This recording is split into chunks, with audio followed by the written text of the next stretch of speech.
I request the graduates kindly take your seats quickly. Those who are not joined with the procession, kindly come fast and take your seats at the earliest. I request the parents kindly take your seats and we will give the suitable instructions, whatever it is required accordingly. So do not disturb the graduates till the function is getting over. I request the parents kindly take your seats.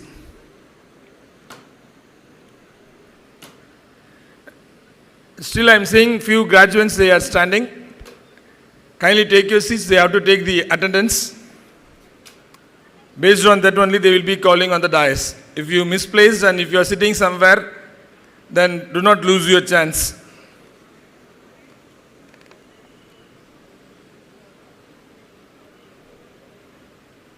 PhD graduates, those who are on the way, move fast, take your seats.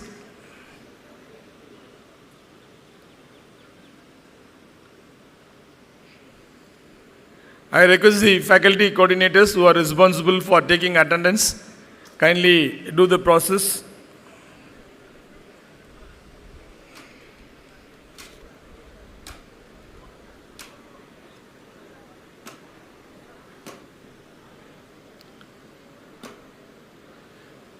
I request the graduates, PhD scholars, those who are going to be graduated today, those who are coming on the way, kindly move fast and take your seats.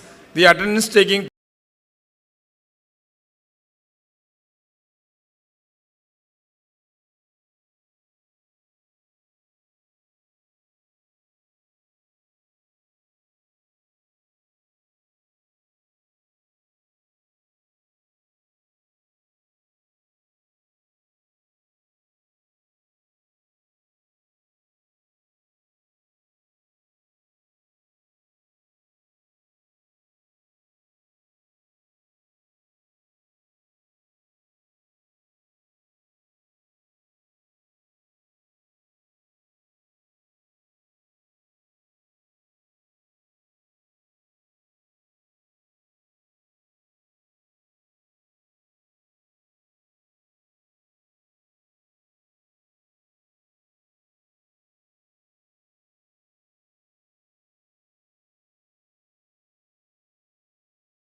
Okay, I request the faculty coordinators to close your attendance. If any latecomer report to you, you ask them to come in the afternoon session. So you can close your attendance right now and bring it near to the dais. So dear parents and graduates, very good morning to you all. This is formal announcements for today's convocation function. I will say about the procedures. The academic procession will start exactly at 9:50 a.m. in next few minutes from the back. So when the academic procession proceeds, I request all the candidates and the invitees shall raise and remain standing until all those on the dais have taken their seats. So once the procession started, you are requested to raise up and then be in standing position till they take their seats. And the next thing is, the rank holders will be called on the dais and followed by the PhD scholars. The photos will be taken by our official photographers. No need to worry about the photographs.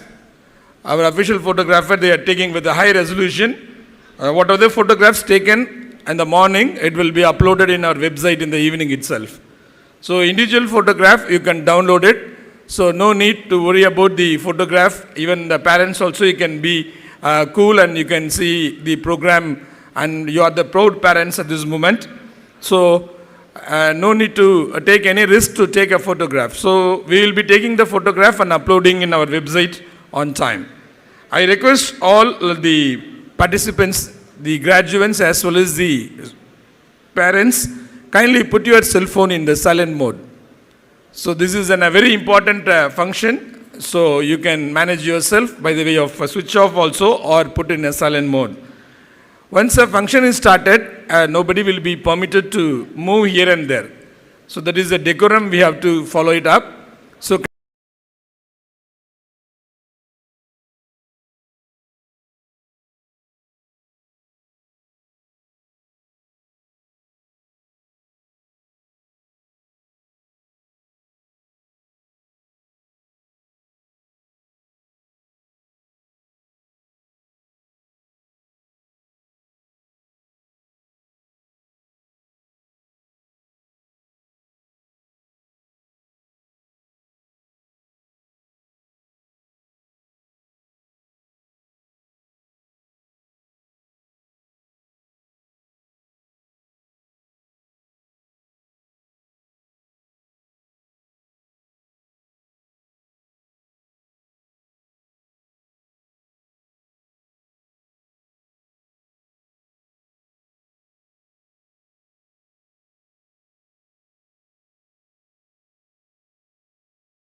I request all the graduates and the parents to raise up. The academic procession started.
Invocation.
I invite Professor Kanchana Bhaskaran, VS, Vice Chancellor, to welcome the gathering and introduce the chief guest.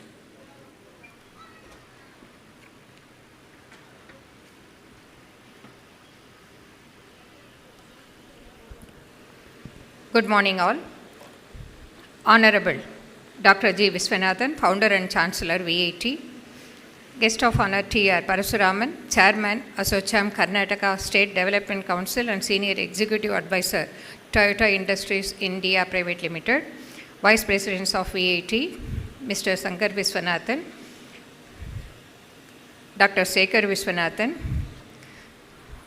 Dr. J.V. Selvam, Vice Chancellor,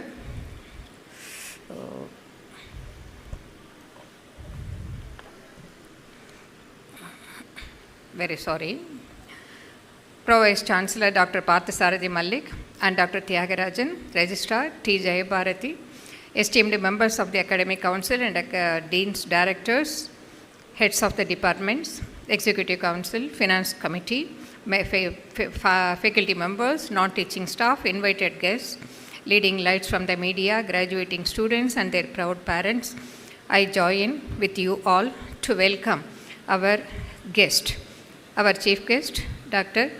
Anil Sahasrabuddhe, for this event, for this convocation. Greetings on the occasion of 39th convocation of VIT deemed to be university.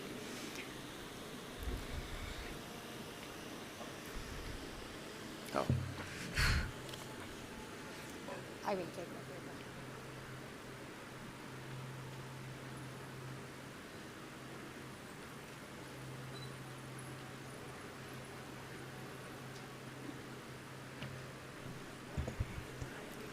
Graduates and the proud parents and media friends, a very warm welcome to each one of you to the 39th convocation ceremony of Vellore Institute of Technology. Today is a day of immense pride and joy as we celebrate the accomplishments of our graduates attained through years of hard work, dedication and perseverance. Congratulations to each and every one of you, the graduates and the families of our graduates. My deepest gratitude to our faculty and staff for their unwavering commitment to excellence. We are deeply honored by the presence of our Honorable Chief Guest, Dr. Anil Sahasrabuddhe. Sir, your achievements and contributions to the cause of higher education in the country are an inspiration to us all. Your journey epitomizes the ideals we strive to instill in our students, and we are very eager to hear your words of wisdom. We are profoundly honored and delighted to welcome our esteemed Chief Guest of Honor, Dr. T.R. Parasuraman, a luminary in the automobile industry and a true visionary in engineering and innovation. To introduce VIT, deemed to be university, it started as Vellore Engineering College in 1984, affiliated to Madras University with 180 students across 3 branches of engineering. Presently, this campus has 45,000 students from India and 71 other countries. 17 schools offer 78 undergraduate, postgraduate, and research programs across engineering, sciences, humanities, management, design, architecture, agriculture, and hotel tourism with a multidisciplinary focus. And the programs include those accredited by AACSB, AAC, BSB, ACCA, Royal Society of Chemistry, and Indian Council of Agricultural Research. The campus thrives with excellent focus on both academics and research, amply supported by 11 multidisciplinary research centers. MOUs with 500 universities from 80 countries enable active academic and research collaborations also. VIT is accredited by NAC with a CGPA of 3.66 and A++ grade in its fourth cycle in 2021. As per 2023 NIRF rankings, VIT stands as the 8th best among 1100 plus universities, 11th best in research, 11th best in engineering, and 17th best in overall engineering and technology subject areas. VIT is ranked among the top 791 to 800 world universities as per QS 2024 rankings, and placed on Asia's top 163 and finds itself in the top 200 to 600 positions in 11 subject areas, and it is ranked globally in 212 in the broad subject area of engineering and technology. VIT is one among the top 5 to 8 institutions in India in Shanghai ARW ranking 2023. I am feeling so proud to introduce our chief guest. Professor Anil Sahasrabuddhe did his BE in Mechanical Engineering from Karnataka University in 1980, securing first rank and a gold medal. He did his Masters in 1982 and a PhD in 1989 from both the degrees from Indian Institute of Science, Bangalore. He worked as scientific officer in IISc during 1983 and engineer trainee in Tata Consulting Engineers during 1983-84 before starting to teach in the newly started Northeastern Regional Institute of Science and Technology, Itanagar, Arunachal Pradesh from 1987 to 95, and again in the new Indian Institute of Technology, Guwahati from 1995 till his superannuation in 2022. Where he held several roles, including that of the Deputy Director. He served as Director of College of Engineering, Pune, the second oldest institute in India, during 2006 to 15 on deputation and turned it around. He joined AICTE as chairman in 2015 and transformed the functioning and made it a more vibrant facilitator organization than being a mere regulator through a slew of reforms and programs, which includes mandatory faculty certification, Atal FDPs, mandatory student induction and internship programs, exam reforms, and creating India's MOOC platform SWAYAM. He has been associated with several professional societies and a fellow of ISTE, IE, IAT, and INAE. He is a recipient of Praj Entrepreneur Award 2011, Jeevan Gaurav Praskar Lifetime Achievement Award 2019 from MIT World Peace University, Mahatma Gandhi Leadership Award 2019 from Indian Achievers Forum and CSR Times, John Mathai National Fellow Award in 2021, Dr. Preetham Singh Lifetime Achievement Award 2023, among others. He is currently the chairman of NETF, Executive Council, NAC, and NBA. We welcome you, sir.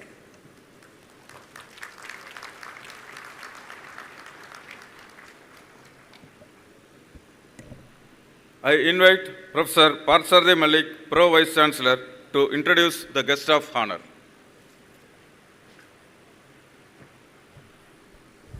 Good morning, all. It's my great pleasure to introduce our guest of honor, Mr. T.R. Parasuraman. Mr. Parasuraman is the chairman of the Associated Chambers of Commerce and Industry, Karnataka State Development Council, and a senior executive advisor of Toyota Industries Engine India Private Limited. He is the former president, full-time director, and a member of the board of Toyota Industries Engine Private Limited. Mr. Parasuraman is an alumni of Madras University, BITS Pilani, and IIM Bangalore. He has experience over 38 years in TVS and Toyota Group in various domains. He worked for TBS Brakes India for about 13 years and Toyota Motor Corporation Japan during 1999 to 2000. I would like to mention here that he can speak Japanese language fluently. It's my pleasure to mention that Mr. Parashuraman was associated with many industries and academic institutions.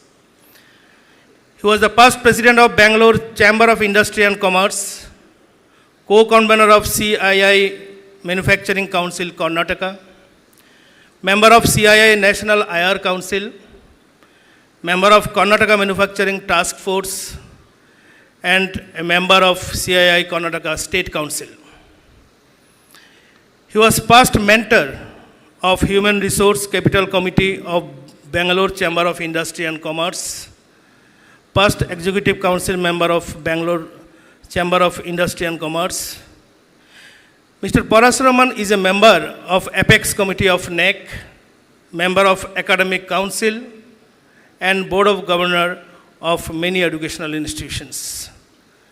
He led Bangalore Chamber of Industries and Commerce from the front to support many MSMEs, SMEs during the COVID period. This is just a brief about Mr. Parashuraman, our guest of honor of today. Thank you.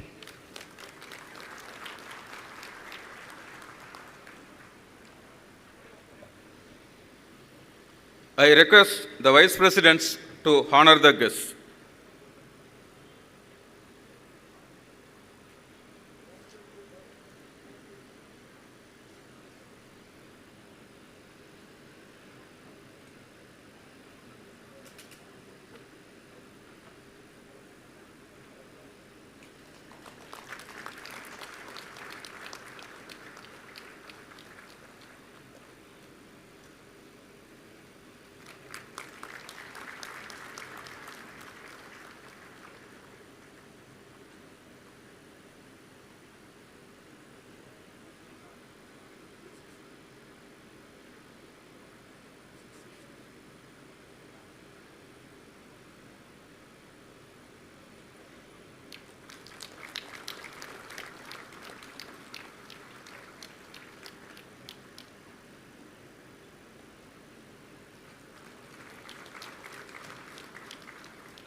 Mr. Chancellor, I have the honor to request you, sir, to deliver the presidential address and declare the convocation open.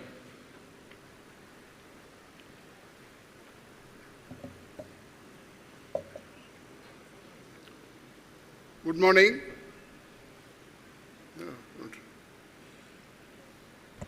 Our chief guest of today for the 39th annual convocation of VIT, Professor Anil Sahasrabuddhe, our guest of honor, Mr. T.R. Parashuraman, Vice Presidents, Vice Chancellor, Pro-Vice Chancellor, members of the various committees of VIT, distinguished invitees, deans, directors, professors, parents, and my dear graduates, very good morning to you. At the outset, let me thank and congratulate all those who are going to get their degrees today, both bachelor's, master's, and PhD. Those who are getting the degrees, you are joining the elite club of India, because out of 144 crores of population, only 10% of them are graduates, and you are going to be one among them. So congratulations, and also thank the parent for bringing your children here.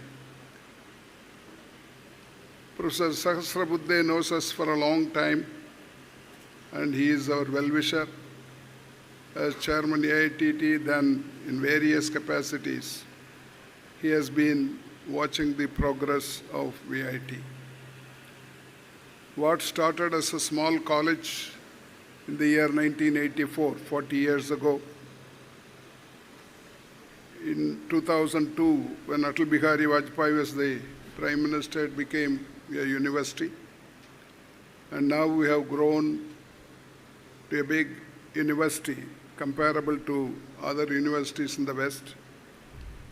We have now, this year, we have 45,000 students in Vellore campus from 34 states of India and Union territories and from 71 countries of the world. I always believe that this country must go up in gross enrollment ratio or GER.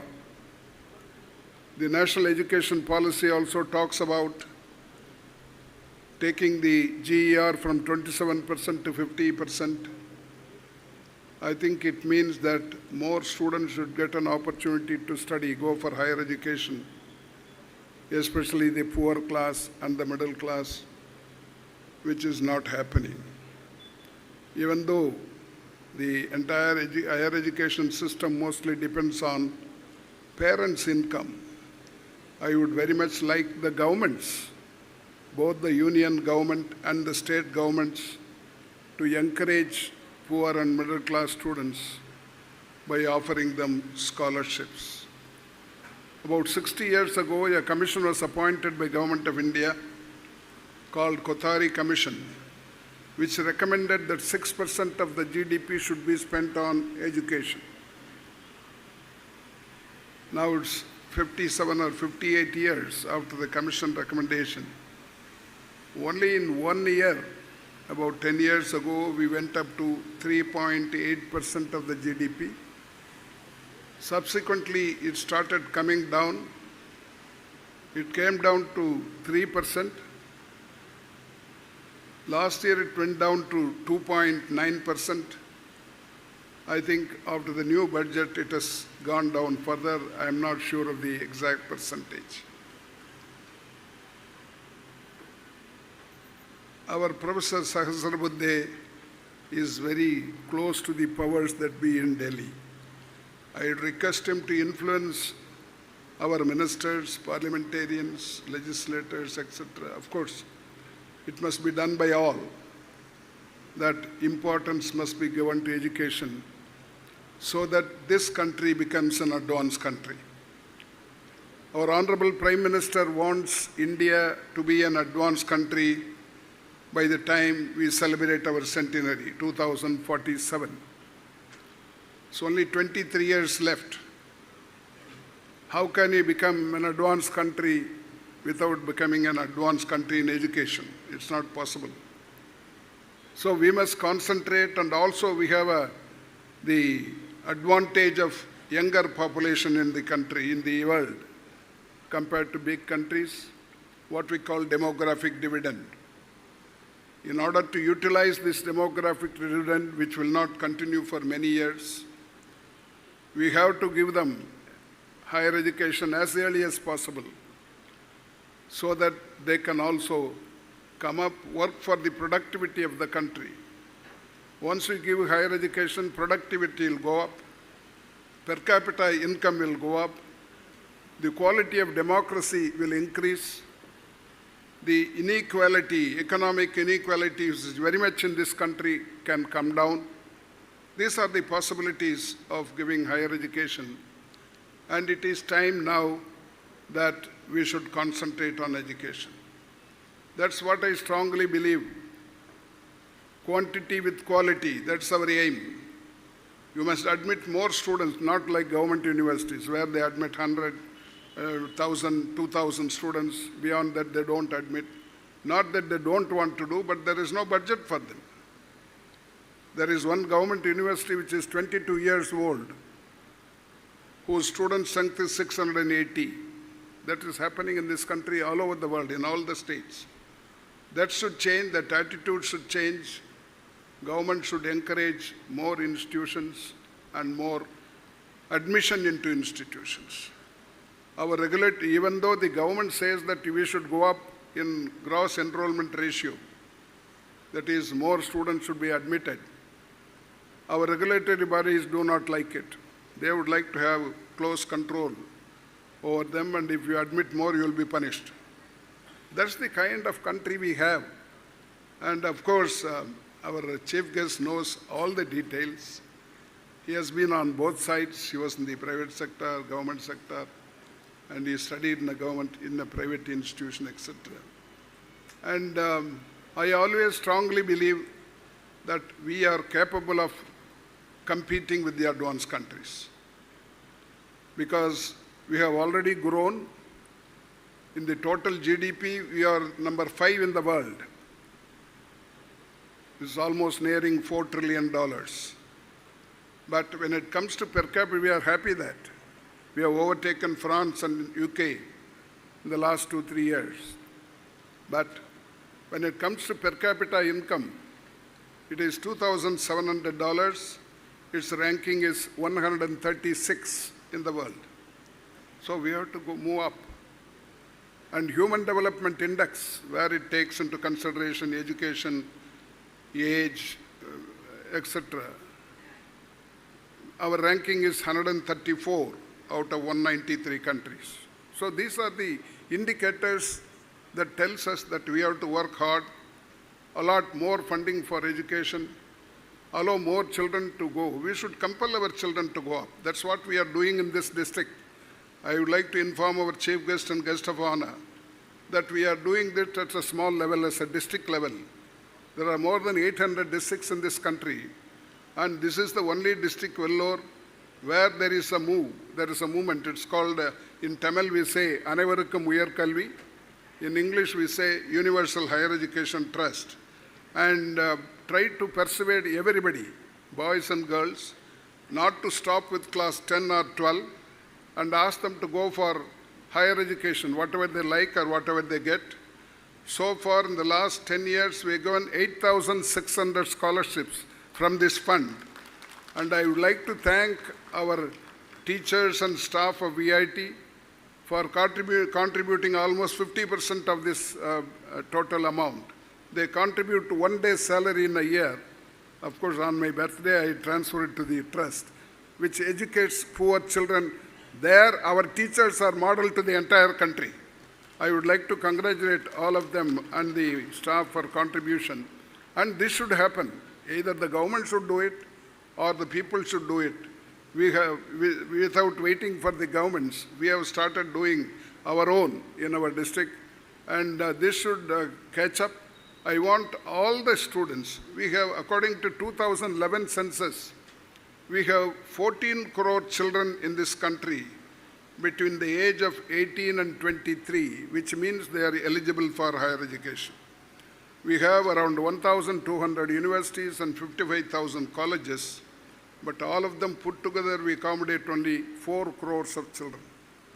10 crores are left out. They are waiting to be let in, and we are not allowing them inside any educational institution, colleges or universities. That is the situation in our country. I want all of you to know this position. Of course, your first priority is your parents and the family. You take care of them. We have no problem, dearth of employment. In fact, I see Samuel is sitting here. He is bringing every day new companies. Last year we had 947. I hope this year we will overtake it. And last year it was only 2 students were offered 1 crore salary per year, which we can never think of. This year also 2 students have been given that opportunity, and many of them have very good salary, especially we have another system, scheme called STARS, Support the Advancement of Rural Students, where we want to encourage rural students to come into VIT without going through the entrance examination. And this is being implemented in Tamil Nadu, Andhra Pradesh and Madhya Pradesh. In Tamil Nadu, so far, 1,046 students are the beneficiaries under this system, where they give everything free, education, boarding, lodging, everything we give free, and get them a placement. I find after their passing out, their salary is 10 times to 20 times that of the father or mother, the family income. That is the possibility. That's the magic of education. and I want this education to be given to everybody in this country, especially the poor and the middle class. There, I request our Professor Chancellor to help us for the entire country, it's not for VIT. And all the parliamentarians, I want them to take care of this. Now, education is in the concurrent list. Once it was in the state list, in 1976, under the emergency, Constitution was amended and education was transferred from state list to concurrent list. I was one of those who supported the bill. I thought that this will be very good because central government has more funding, state also can spend, central also can spend for education. I thought, but it's not happening. Both of them want to collect from educational institutions. Take, for example, GST. They charge the maximum percentage of GST on university buildings, equipments, etc. Even our messes we pay tax. Instead of helping education, they are trying to collect from education. I would very much like Government of India to revise this. Either it should be totally abolished, GST on educational institutions, or at least it should be brought to the minimum of 5%. Only then the cost of education can come down. Same way the state government also, there are many ways of collecting money from schools, colleges and universities. They should try to help the institution. We cannot be treated on par with business proposals or industries, and it is time now that we bring down the cost of education, help the poor students with scholarship. The last commission which was appointed by Government of India suggested that 10 lakhs of scholarships should be given to students in higher education every year. And of course it was not accepted by government. A subsequent commission was appointed. Now the Honorable Finance Minister has announced that 1 lakh scholarship will be given this year. Anyway, that's a welcome move. Our state government also gives 1,000 rupees for students who go to higher education from government schools and aided schools. First it was for girls, now it is for boys also. That's a welcome move. But I want all the governments to improve their schemes and offer higher education free, or at least for poor and the middle class. Only then this country can become an advanced country. Otherwise, it will be difficult. Now the countries are divided into three: high income group, middle income group and low income group. We come under middle income group. Middle income group again is divided into two: the upper middle income and the lower middle income. We come under lower middle income group. We cannot remain there for a long time. We have to move up, and it is possible only with the help of education. That's what I would very much like the government to do. As far as VIT is concerned, I congratulate all the professors and teachers for making this possible. Otherwise, they will not get a placement in companies. And I would like to congratulate all the students for their hard work, discipline, etc. they followed. It may be a bit difficult compared to other institutions. We are stringent in enforcing rules. You may not like it as a student, but after going out, you will like it, because you are going to introduce that wherever you are. I want you to be model citizens in this country. Those who study in VIT, when they go out, either you may be in your own industry, you can join some other private industry, you may join a public enterprise, you may join government, or you may join even politics, which I did 40, 50 years ago. Wherever you are, I want you to be a model. This country has certain defects, certain diseases, like tax evasion, black money, corruption. These are the things I want VITians to keep away from these things. Only then we will become a model institution. That's what I want. VIT should be a model, not only in education but also in behavior. And I want you to lead wherever you are. Our students are there in 84 countries now. They are all doing well. Whenever I go to a foreign country, my first priority is to meet our old students. In fact, I'd like to try to attend as many marriages as possible of our old students. That's one of my passion, and I would like all of you to get married as early as possible, get settled, and take care of your parents, and I wish you all the best in the future. I declare the convocation open.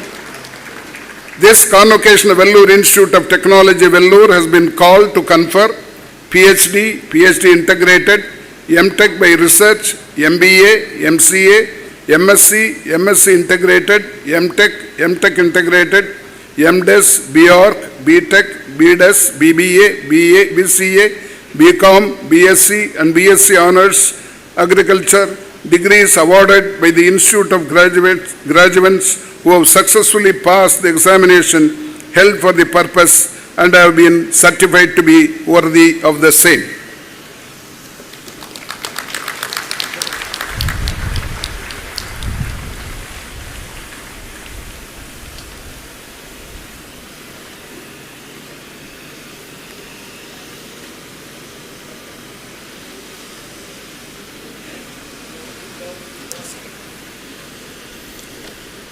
I invite the guest of honor, Sri T.R.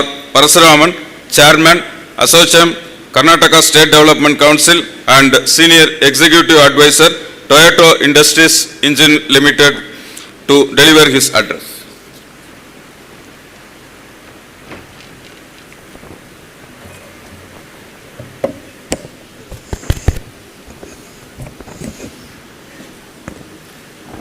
எல்லாருக்கும் வணக்கம்.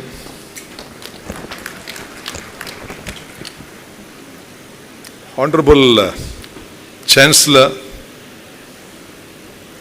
the chief guest of the day, Dr. Anil Sahasrabudheji, the Vice Presidents, Vice Chancellors, Pro-Vice Chancellors, Deans, Professors, dear parents, my dear students, ladies and gentlemen, I deem it a great pleasure and privilege after hearing the Chancellor's address. It is a great inspiration to all of us. I think the great visionary, in fact yesterday night I had a small tour around the campus. I was telling the Vice Chancellor how this kind of a vision almost 40 years back he could envisage. In fact, I felt that I was walking in either Berkeley or Stanford. That kind of a feeling I could get. I feel very nostalgic down the memory lane. You're all very, very lucky students. Heartiest congratulations to be graduating from this prestigious institution. Today, two visionaries are there. The Vice Chancellor, the Chancellor, who has been a visionary architect of this great global institution, and Sri Anil Sahasrabudheji, the Mahapita of education system in the country. I think whenever we see him or meet him, all of us get so inspired. In fact, I also happen to be in the Apex Committee of NAC. So I'm also learning every time. I think the kind of complexity, the kind of heterogeneity of rolling out NEP in the country. So today when I look at the country, as the Chancellor said, many years back when I used to go abroad, people used to ask me, what is the future of India? Today everybody says India is the future. See, that is the changing point. I think we are all very, very proud. In fact, one of the fastest growing GDPs in the world, the fifth now, but we are edging towards the third position. The Amrit Kal 2047, where India is slated to become the technology power, economical power, and the knowledge power of the world. And what is driving this is education, education, and education. See, today, most of the parts of the world, be it Japan, many parts of Western Europe, they're all aging population. India is the youngest population in the world. And interestingly, thanks to the geopolitical crisis and China plus one, India is not only going to be the manufacturing center for local market, it is also going to be the manufacturing hub for the global market. Today our manufacturing GDP stands at 17% of the total GDP.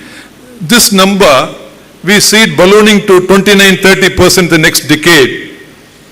And imagine, in the next decade, the manufacturing is almost doubling in the country. Once that happens, today we have MSMEs close to around 6.8 crores. This number we see crossing 13-14 crores. That happens, you can imagine the kind of opportunity for entrepreneurship. That is why I said you're all very, very lucky. Sky is not the limit. You have got infinite opportunities and possibilities to showcase your talents, to bring the best out of you and contribute to this great country. So that is a great opportunity, but at the same time, we have a huge shortage of skills. Industry readiness is the biggest challenge today, and we need to address this issue in a big way. So please keep this in mind. The next decade, I expect these 15 technologies to change the world. The Internet of Things, which we see the dynamic change every day, the machine learning and artificial intelligence, the cyber security, the robotics and automation, genomics, drones, virtual reality, the e-learning, the hybrid learning or the blended learning is going to take a new shape of things. Shared economy. I think everything will be shared. People don't want to earn their own properties. They would like to go for shared cars, shared properties. I think this would be the order of the day. The 3D printing, the additive manufacturing. I happen to be the chairman of the advisory committee for Additive Manufacturing Society of India. I always call it as addictive manufacturing. You get addicted. In fact, in Bangalore, a post office was recently printed in 3D printing in Alsur. First time in the country. In a span of 2 months at a cost of less than 8 lakhs. Then the big data. I think we are going to have a giga data, tons and tons and tons of data. So the data and data analysis, through AI, we are going to get smart solutions. At the touch of the tip of the finger, you are going to get the whole world in front of you. Already ChatGPT and generative AI is changing the complexion of the world. Today, everyone is becoming obsolete. For example, if I had to calculate the income tax for me, I just say ChatGPT, my income is so and so. Within 40 seconds, I get it on my phone. That is the kind of change it is bringing around. And blockchain technologies, this is another great thing. So these 15 technologies, dear friends and students, please understand the skill sets are huge shortage now. Therefore, this would really rule this world, and please focus on these areas. And next I thought, as students, all of you should have a big picture. Somebody said earth is round, earth is circular, earth is rectangular. But when you look at earth from 1,000 kilometers above the sea level, it's a beautiful blue ball. You should be able to put it in your pocket. I think that is the kind of a picture every one of you should strive to achieve. Today we spend billions of dollars on poverty, penury, illiteracy, ignorance, epidemics, infrastructure, but we don't go to the root of the problem and understand what the problem is. I think this big picture is very important. Please remember this in mind. In fact, I'll share you one example. I attended a leadership program in Toyota Motor many, many years back. All I had to do was take a problem from my own work area and present the problem in an A3 sheet to the top management. I remember I had 3 meetings in my Bangkok office and 2 presentations in Japan. And I remember my managing director was Mr. Isashi Suzuki. I'm talking 15-20 years back. I had 48 revisions of that A3 paper in a span of 1 year. And if you ask me, have I completed my A3? I don't think I have completed. Dear friends, it's very easy to make a 1,000-page report. Same 1,000 pages, if you have to make it in 100 pages, it is 10 times more difficult. If the same thing you have to bring it in a single A3 paper, that is where the crux of the crux, you have to churn your brain thousands of times. That is where the human development happens. Even $1 billion investment in Toyota is finally presented in the form of A3 paper to the top management. Therefore, that is why I said this big picture is very, very, very important. You may have to do millions of things, but what is the most important thing that you should prioritize? I think if you have that kind of a picture with you, I think you are going to be in the top of the world. So this clarity of thinking is very important. Next is also I would request you to have an open mind. Today in a dynamic situation, technologies are becoming obsolete every day. New things we have to learn for lifelong. I think the Dr. Sahasrabuddheji is there. Now NEP is lifelong learning. If we don't learn, we are going to rust for sure. So therefore, how to develop an open mind? I think this is very, very important. I was listening to Swami Sugubodhananda. He said, an experiencer should experience an experience without an experiencer. Can you understand? For example, if you go to watch a movie, you are the experiencer. The movie is the experience. Even before watching the movie, somebody has told you the movie is useless, already you have lost the experience.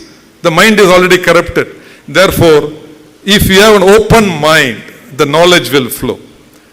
I remember the words of Rabindranath Tagore, where the mind is without fear and the head is held high, where the knowledge is free, where the words come out from the depth of truth, where the world has not been broken up into fragments by narrow domestic walls, where the clear stream of reason has not lost its way into the dreary desert sand of dead habits, where I am led forward by thee into ever-widening thought and action, into thy heaven of freedom, my father let my country awake. I think very, very great, powerful statement from that poet.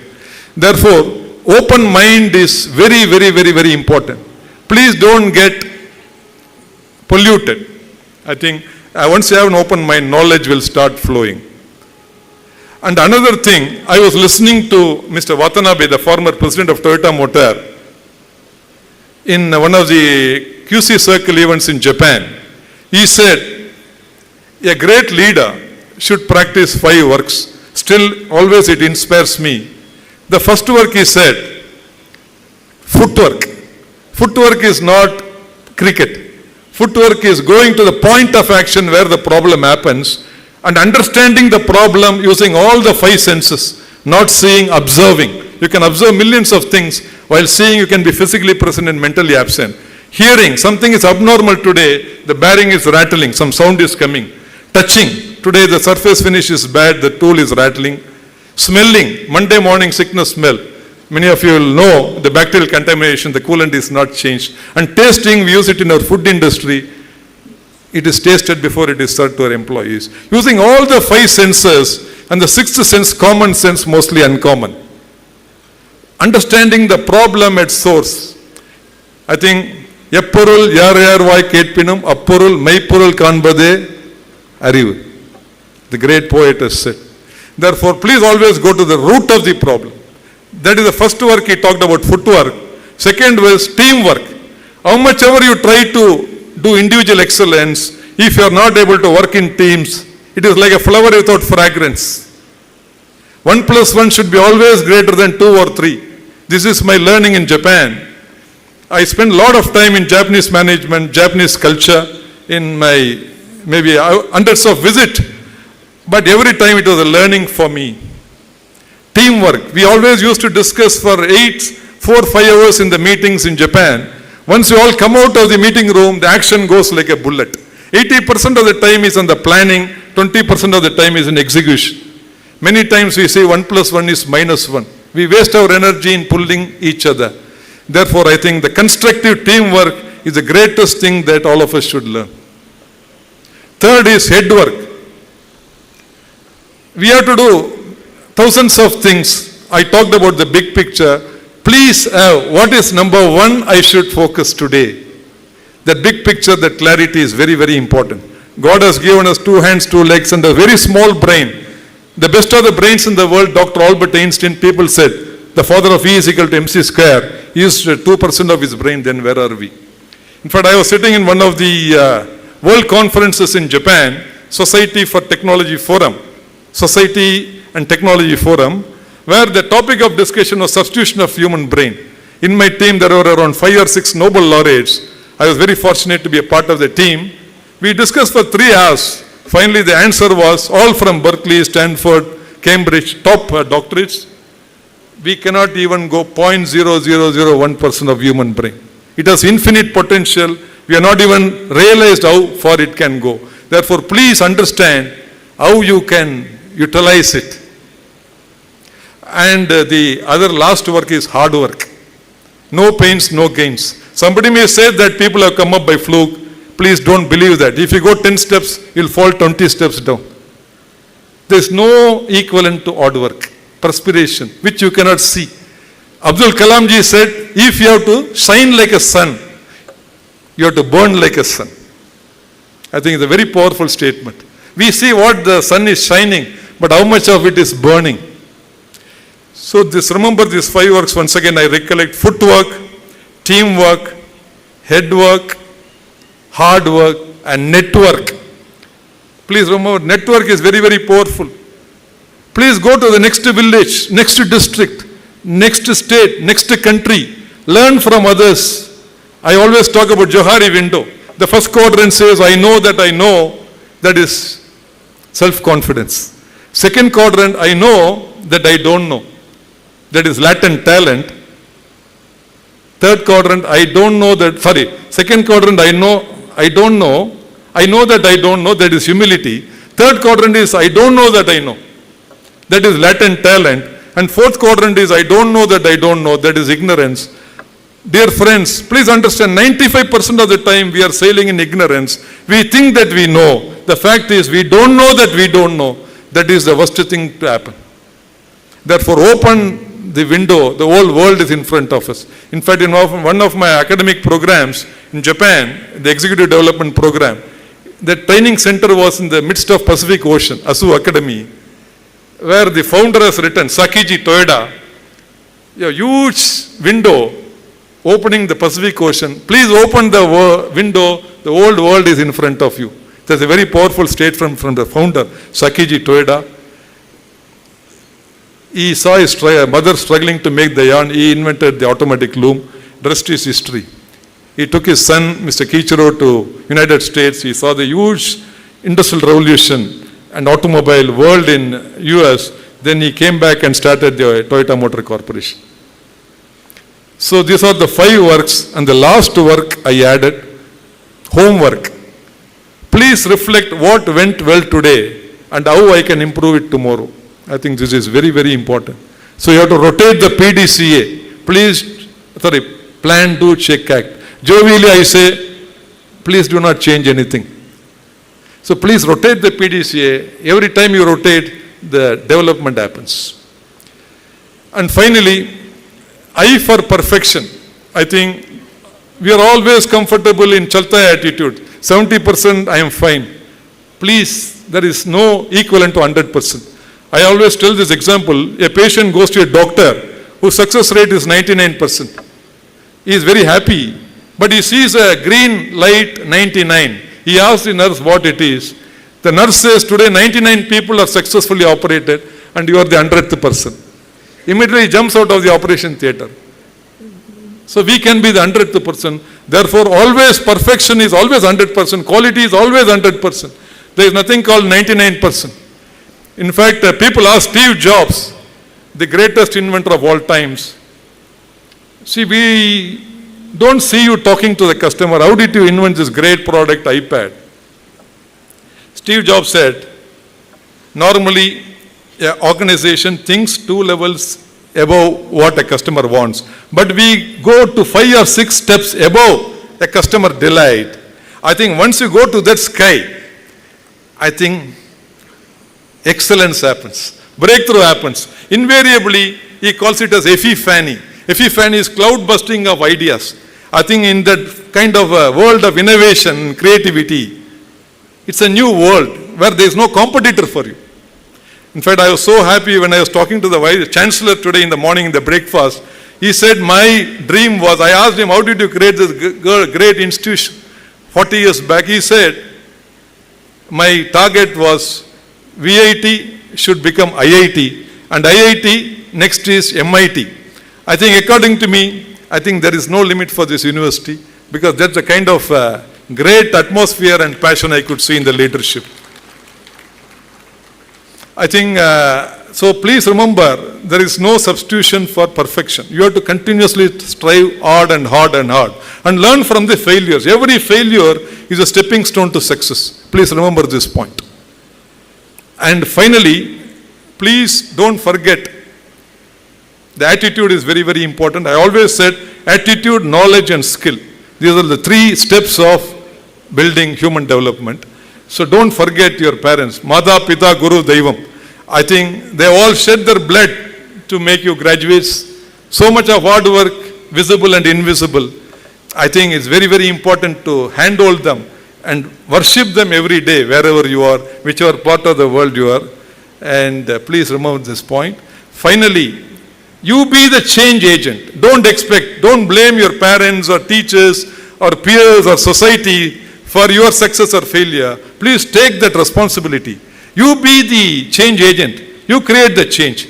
I think very beautifully said by Dr. Abdul Kalam, where there is virtuousness in your heart, there is beauty in the character. Where there is beauty in the character, there is harmony at home.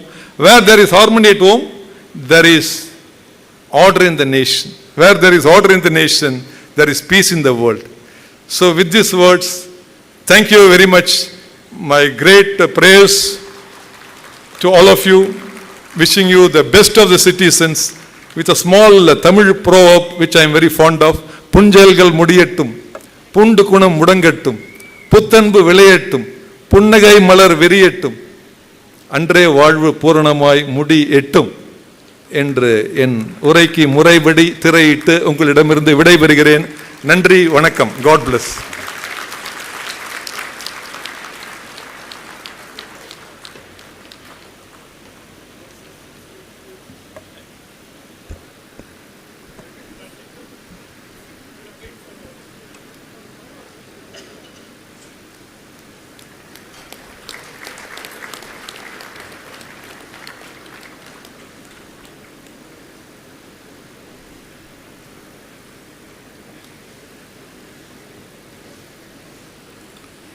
So I now invite the chief guest, Professor Anil D. Sahasrabudhe, Chairman of National Education Technology Forum, National Board of Accreditation and Executive Committee, National Assessment and Accreditation Council, to deliver the convocation address.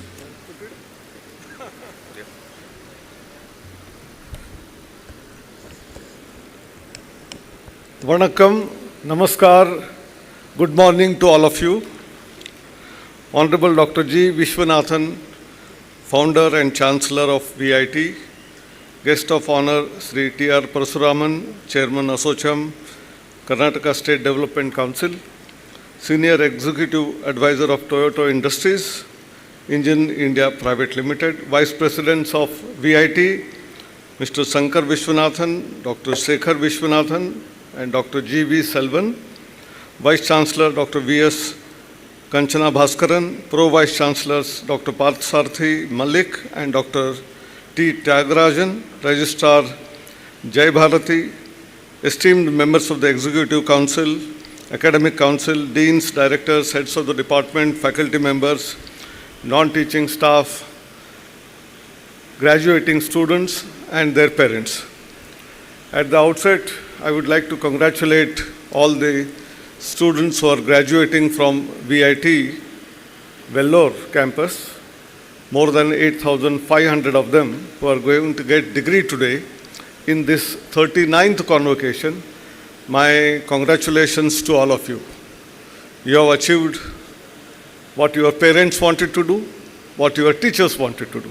And therefore, my hearty congratulations go to you and also your parents who put in their hard money into your education. In the beginning, when Dr. Vishwanathan was telling about the importance of education, I was closely listening to the absolute passion with which he was talking about how government has to support education, how more funding has to be provided in the budget for education. But more important than that, how even society has to contribute towards that. That is Universal Higher Education Trust, which is established in Vellore by contributions from the faculty of this university as well as some of the local leaders, and they are taking care of the higher education of the students. I think there is a role for the government in order to provide high quality education, provide funding, increase number of institutions as well as the number of seats in those institutions. But even in the private sector, as well as in the society, there is a role for all of us. Rather than blaming each other that this is not happening, that is not happening, let us start working ourselves and then expect others also to follow suit. And we had not only Dr. Vishwanathan's brilliant address, but we had Sri Parasuraman, who was so exuberant in giving so many examples about his own experiences in Toyota as well as in life from different parts of the world in his work. And the 5 important issues which he raised are very, very valid and important. Starting from what we call today as knowledge economy. Also along with that, the skills are also equally important. Only merely theoretical knowledge is not good enough, and therefore a lot of skills are required. But more than both of these, I think that third part which he mentioned as the first one, which is attitude, is very, very significant and important. You may have knowledge, you may have skills, but if you don't have the right attitude, you will not be able to achieve anything. And therefore, the university like VIT, which was established 40 years ago, I can smell in the fragrance of this institute that attitude being developed. Dr. Vishwanathan pointed out that this is one of the institutions where discipline is of very high order. And I know as young students who after their 10th and 12th standard, they come into higher education, they don't like discipline. They want to be free birds. They want to mix here, there, go. While doing all of that, still maintaining the discipline is very important. And as he rightly pointed out, when you go into the world outside, these values, these attitudes which you have developed here will come in handy. Please remember that. Today you may be cursing sometimes that we were not allowed to go this side, that side, but probably some years down the line, when you become parents and when your children are doing this, you will start blaming them. So please remember that while giving freedom, autonomy to students, there is some restriction. We call in our language what is known as Lakshman Rekha. So each one of them have a limit. Don't cross that limit is what discipline makes it. And all of VITians, I'm sure they will be very successful in life wherever they go. And that is the spirit with which this institute has started. As I said, in the morning I had a walk through the campus, saw various facilities developed as an integrated, one beautiful university, lot of greenery, lot of activities which we today call as sustainability issues, whether it is plastic free, whether it is respect for environment, planting of saplings and trees, whether it is in terms of cleanliness, all of that was visible in this 280-acre campus when taking the fresh walk in the morning. That means 40 years ago, when the institute was started, Dr. Vishwanathan did have that great vision. In fact, he left politics and came into education sector. Many of them go from education sector into politics, but he had a reverse trend.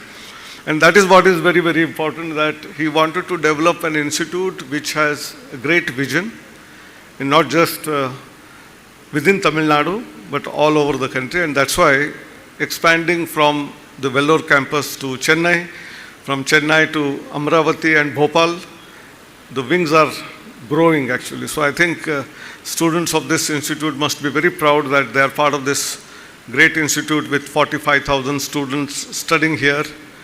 Today itself, 8,500 students are getting degrees, 351 of them getting their PhD degrees. It's a very important milestone because when we go into the ranking of the institutions, one of the most important parameters is the quantum of research, both nationally as well as internationally.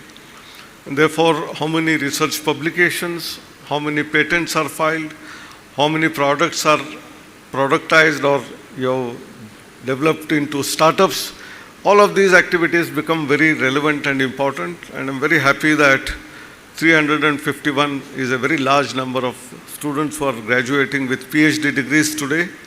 Again, congratulations to the management for including this very important PhD program. But you have about several BTech programs, commerce, science, all of those programs are very, very relevant. Most of the time, students are all gravitating towards computer science today. Computer science and IT. Probably one parameter which drives them must be that jobs are in plenty. No doubt there are jobs in plenty in computer science and IT, and that is why when in about 1990s to 2000, when Y2K came in and subsequently India emerged as a software IT superpower with industries like TCS, Infosys, Wipro, Cognizant of the world. They're all magnanimous, very big organizations. They were recruiting even civil engineers, mechanical engineers as software. And that's why probably there is a big attraction towards computer and IT. But please remember, someday there will be dearth of civil and mechanical, electrical engineers, which are foundational engineering disciplines. So my appeal to all the students, younger generation, be it your younger brothers and sisters with whom you talk, or your friends and relatives, tell them that whatever you do in life, those 5 important cultures which he said. One is work culture, ethics, human angle. All of these are very, very important, significant in your education, and therefore whether you become an artist, whether you become a musician, whether you become a painter, you become a psychologist or an economist, there is enough for everyone in this world, and therefore let us look into how we become multidimensional and multidisciplinary in our education. So while doing computer science, you must also look into robotics, maybe look into agriculture as an application, maybe you look into even psychology as an application, so that you will create products and processes which are going to be helpful for the humanity.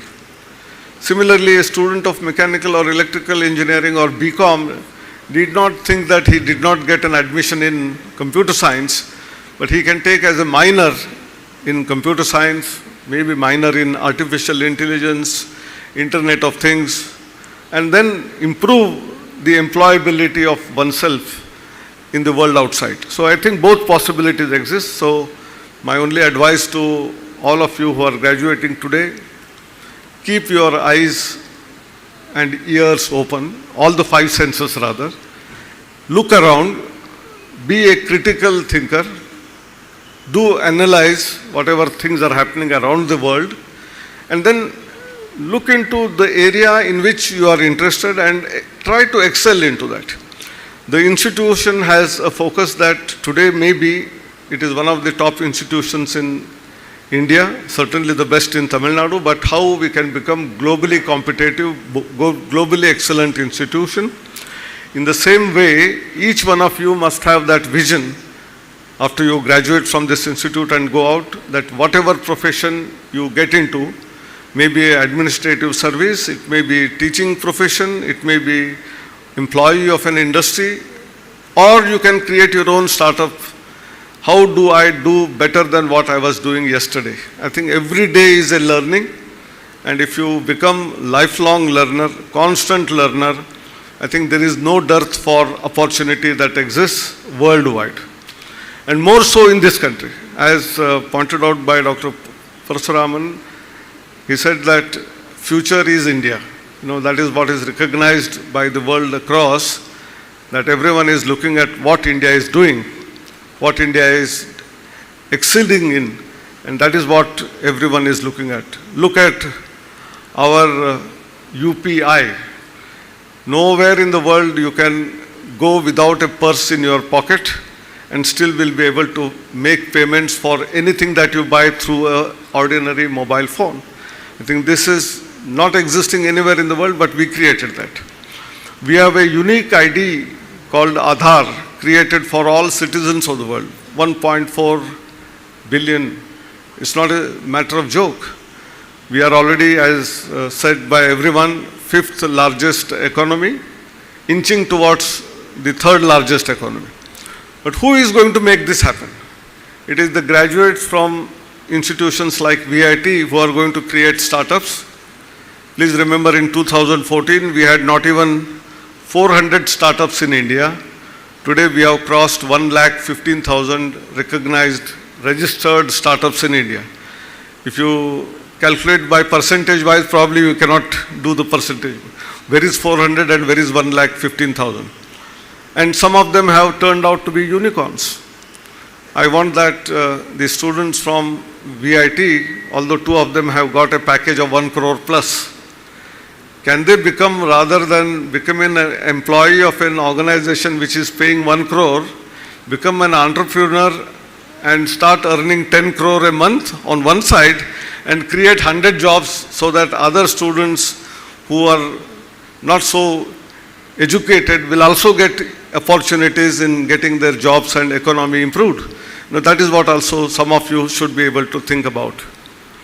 We have several other opportunities which are coming thanks to the national education policy, which talks about not only multidisciplinary education, it also talks about multiple entry exits, so that students who are unfortunate, who have to quit education in between for shortage of maybe not able to pay the fee or some other challenges which the family is facing, should be allowed to come in. And quite often I give an example of the game of snake and ladder, Saap Sidi Ka Khel. You do 2 years of education, and because of something you go out. If you want to come back to that university for studies, continuing studies, you are again asked to start from the scratch, from the day one.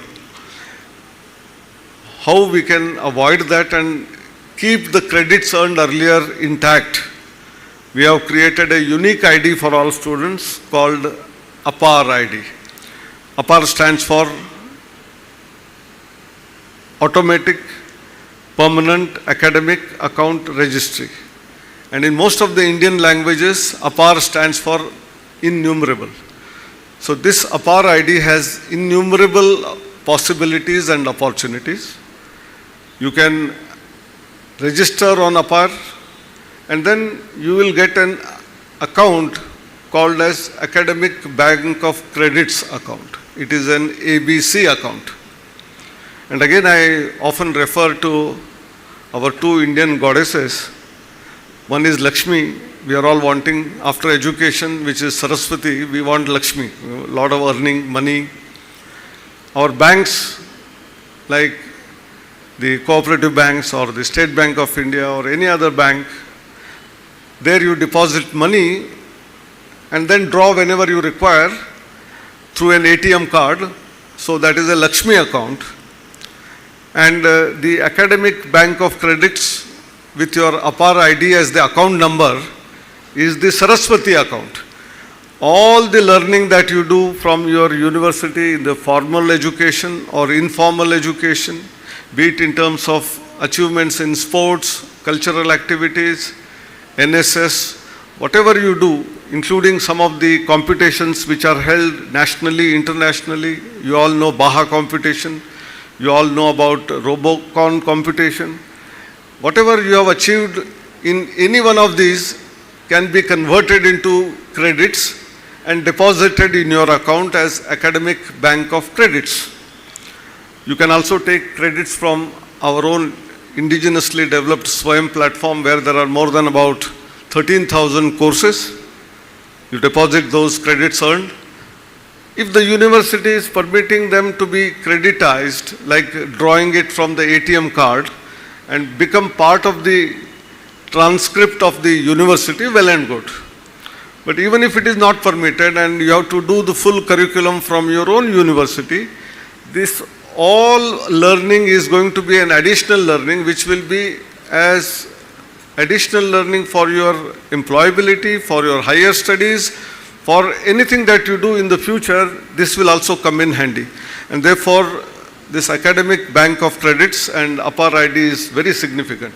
It is also significant from the point of view of the changing technologies. Professor Raman rightly pointed out 15 emerging technologies, starting from AI, data science, cyber security, robotics, drones technology, Internet of Things. We have huge number of emerging technologies and they are slowly and steadily becoming already part of the curriculum. If they are not part of the curriculum, probably you will not get the jobs, and therefore they are already becoming part of the curriculum as either elective courses or formal, regular, what we call core courses themselves. All of that is happening. But I don't know, we don't know what is in store 5 years down the line. In fact, 100 years ago, if someone was asked to predict, will I be able to talk to anyone from anywhere in the world by sitting at home or while walking on the street, which today is a reality, not now, for more than about 20 years, the mobile technology, internet of all of that which has come in, is all generation of the last 25 years. So 100 years back, no one would have imagined all of this. No one would have imagined we will land on the moon. No one would have imagined many of the things which have happened, which appear to be fairy tales, fiction, have all become reality. So therefore, we do not know what is going to be in store, because the rate of change of technology that is happening, whether it is in terms of AI, blockchain, or what we call ChatGPT and OpenAI, things are rapidly changing and developing. At one time, many faculty who are sitting here, they have a question in their mind that because of all of this, whether students will ever come to the class, because all the information, knowledge is available on the internet, and they can ask a question to OpenAI and they will get an answer for that. Why should they come to the classroom? Please remember, even what type of question is to be asked, how you have to prompt the OpenAI or ChatGPT itself is an art by itself. At least for learning that, you have to come to the college and a university. And that's what teachers will be able to give you indication as to how you can make full use of ChatGPT and OpenAI. People also ask, if you give an assignment, they will all go to OpenAI, get the answer and then submit. But merely submitting the answer is not important. You must read that answer, which is given by the ChatGPT. You analyze that, critically think about it, and if there is small variation in that, if there is a twist in that, how do I react to that? How do I get to a new answer? Is the true intelligence. That is not artificial intelligence. That is the intelligence of the Homo sapiens, the human beings. And Homo sapiens has the highest possible intelligence. Whatever machines do is based on what humans have already done. What humans have still not done cannot be interpreted, predicted by even the OpenAI. And that's why there is a power of knowledge, power of information, power of what you are all able to achieve, not only based on the technology that is available, but beyond that. And that is why you must be the constant learners. You cannot stop at what you have learnt and achieved a degree. Like medicines have what is known as expiry date. I think our University Grants Commission and UGC and whatever bodies also should have a seal on the degree certificate by the university. That degree is valid only for the next 5 years. Beyond that, unless you continue to learn new things, every year add on some credits into the academic bank of credits, your degree is not going to be validated. I think something like that may have to be happening. If it is not happening, you will be waylaid. Please remember that. And that's why become lifelong learners. The opportunities are innumerable today, unlike in the past. In the past, during our times, except going to the library or some teacher, we were not getting new information. Today, at the doorsteps of your laptop or the mobile phone, the whole world is at your disposal. You can learn anything and everything from the best of the teachers from your mobile phone or a laptop. So be a constant learner, and you have to continue that habit. And if you do all of that, I'm sure that you will always keep succeeding in life. Last but not the least, which is important, is once in a while in life, there could be failures. You know, you wanted to achieve something, you put in your best possible hard work, you put in your everything, but still you did not succeed. At that point in time, you must come out of that. Don't get into a circle of depression, but be confident that I might have failed in this attempt, but I will not stop at this. I will continue to do that. And that is the spirit of our Thomas Alva Edison. It is said that he failed 99 number of times to invent a bulb, could not. If he had given up, we would have not got the electric bulb as it is existing today. It was a success only on the 100th attempt. So if someone can attempt for 99 times, why not 1 time, 2 times, 3 times? So therefore, don't be afraid of failures. They come in the way sometime. Overcome them with confidence. And what will give you that confidence? I think our ancient Indian philosophy of yoga and meditation. Please remember that.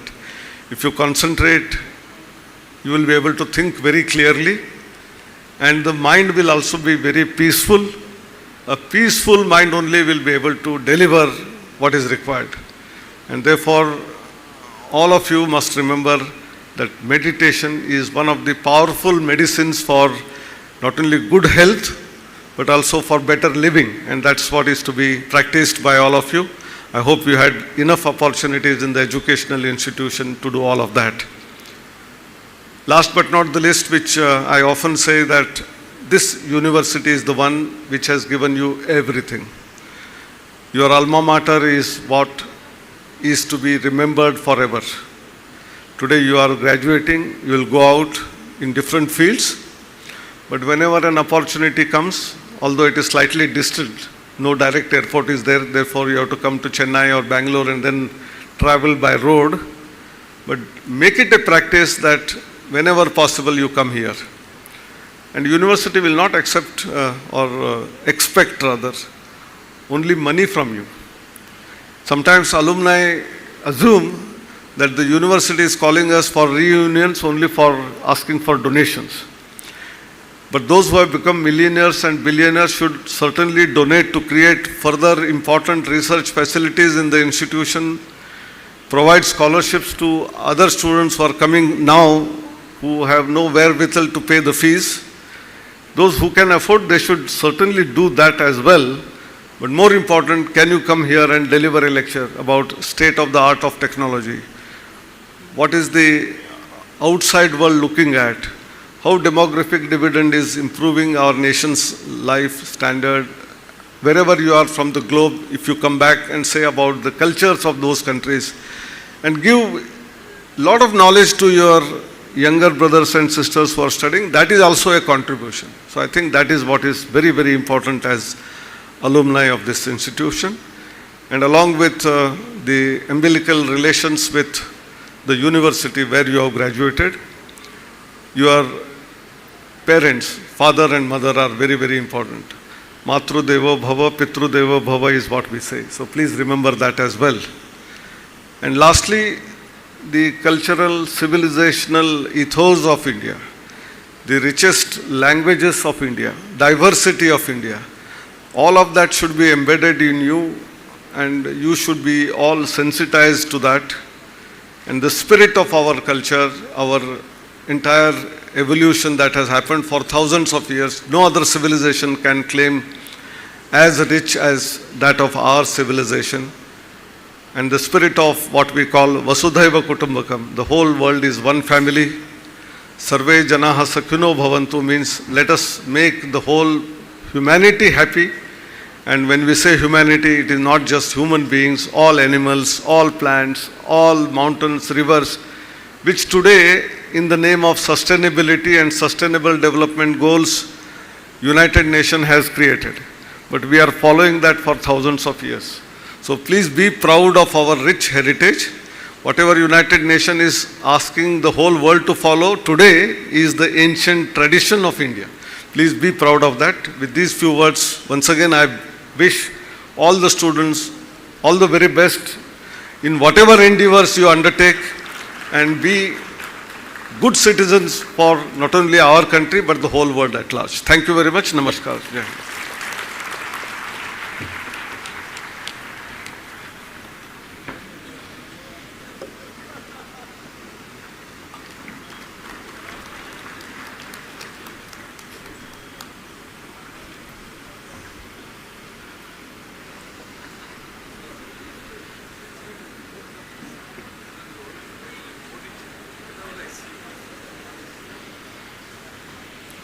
I invite Professor Tyagarajan T, Pro Vice Chancellor, to announce the first rank holders of School of Bioscience and Technology, School of Chemical Engineering, School of Civil Engineering, School of Computer Science and Engineering, School of Electrical Science and Engineering, School of Electronics Engineering, and request the Chancellor to issue their certificates and the Chief Guest to present the medals to the candidates.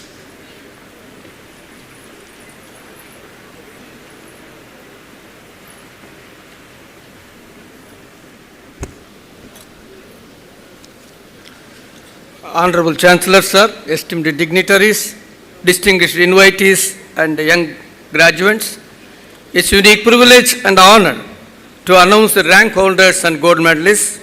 School of Biosciences and Technology, M.Tech Biotechnology, Ms. Madhubala G.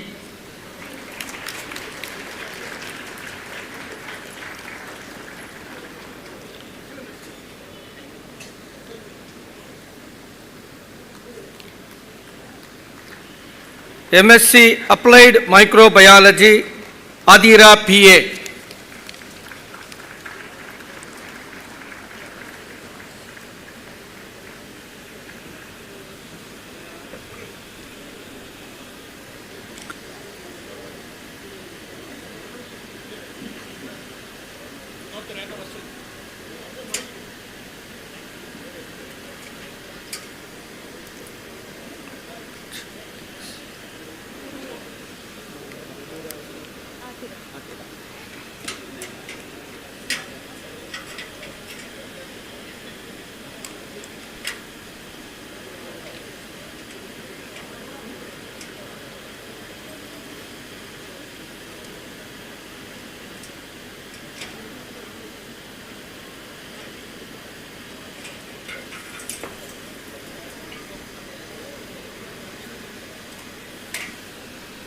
Biswas.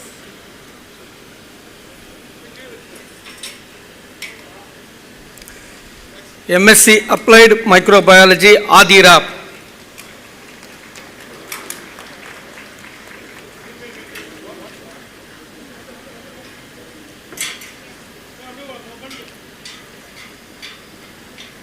MSc Biomedical Genetics, Ipsita Biswas.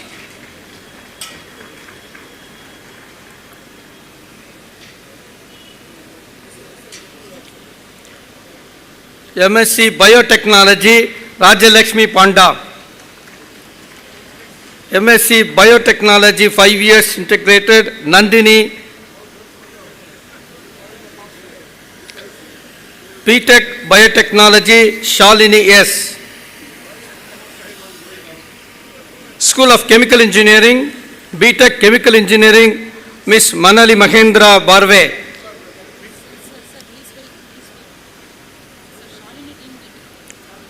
Okay. Shalini.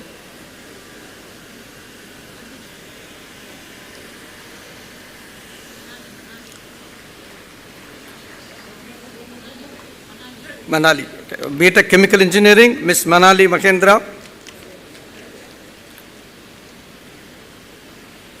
MTech Construction Technology and Management, Miss Hanchi Arpita Deepak Mamata.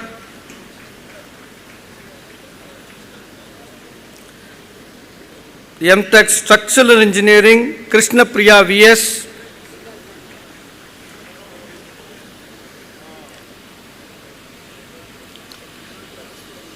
BTech Civil Engineering, Vikalpa Gautam.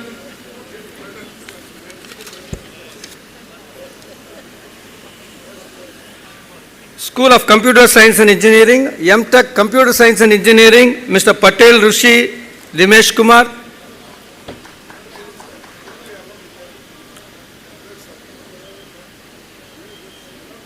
MTech Computer Science and Engineering, Artificial Intelligence and Machine Learning, Ms. Lakshmi.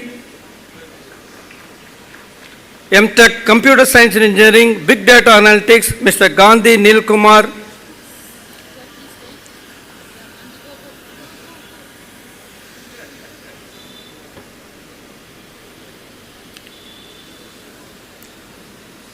MTech Computer Science and Engineering, Information Security, Shrengi Saxena.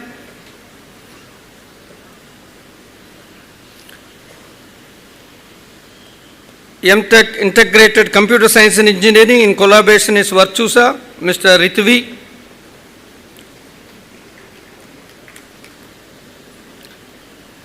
MTech Integrated Computer Science and Engineering with specialization in Data Science, Chibrolu Tejasvi.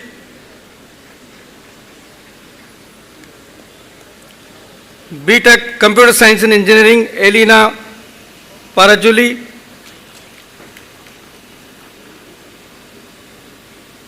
BTech Computer Science and Engineering, specialization in Bioinformatics, Rohini Das.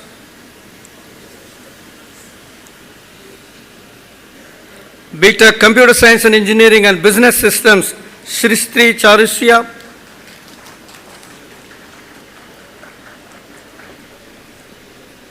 BTech Computer Science and Engineering with specialization in Data Science, Mr. Shobit Agarwal.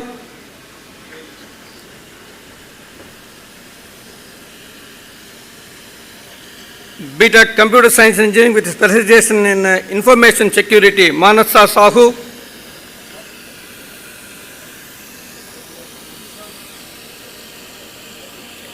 BTech Computer Science and Engineering, specialization in Blockchain, Mr. John Floyd Pinto.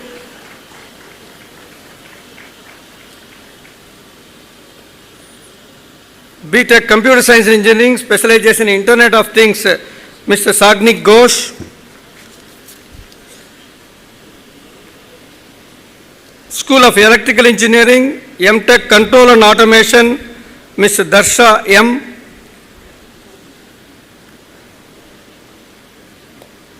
MTech Power Electronics and Drives, Ms. Sarah B. George Mole.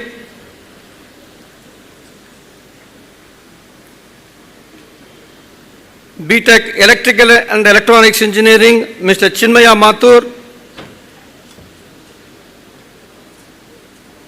BTech Electronics and Instrumentation, Ms. Nishita Jaiswal.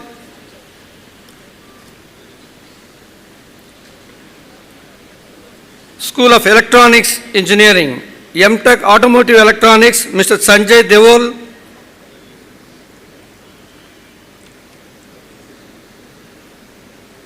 MTech Biomedical Engineering, Mr. Frank Adam Andrew Melinda. MTech Communication Engineering, Ms. Devika Rajiv.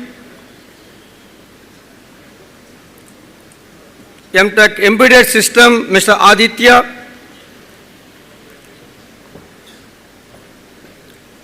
MTech Internet of Things and Sensor Systems, Mr. Sri Ramapagari Nikhilesh Anurag. MTech Nanotechnology, Ms. Deepamala. MTech VLSI Design, Mr. Ajay S. Nayak.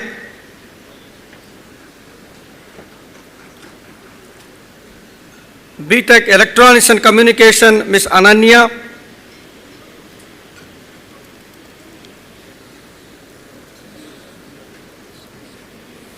BTech Electronics and Communication Engineering with specialization in biomedical, Ms. Anishka Balasubramaniam. Thank you.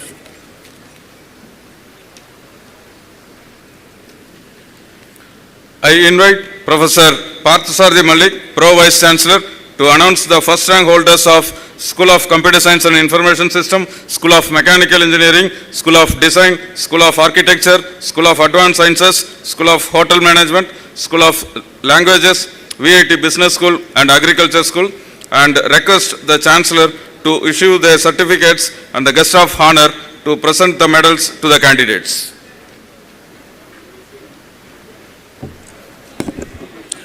Thank you. The first rank holders and the gold medalists. School of Computer Science, Engineering and Information Systems, Master of Computer Applications, Mr. Shubham Jha.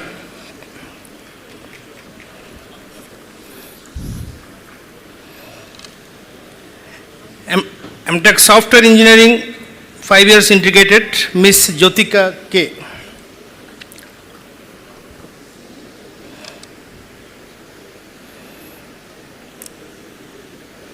BTech Information Technology, Mr. Akil Raj Shubedi.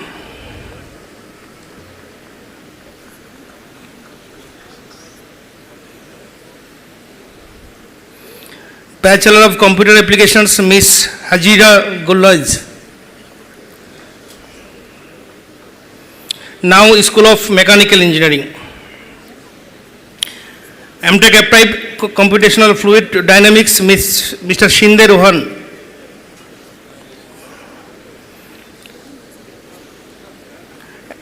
MTech Automotive Engineering, Mr. L. Abhishek Verma.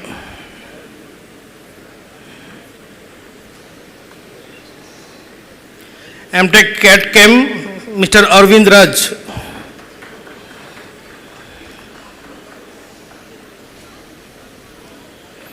MTech Manufacturing Engineering, Mr. Siddhant Kumar.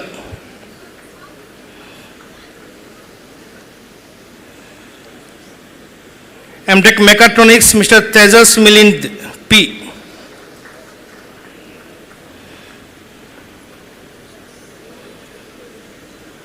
BTech Mechanical Engineering, Mr. Nitin Sai T.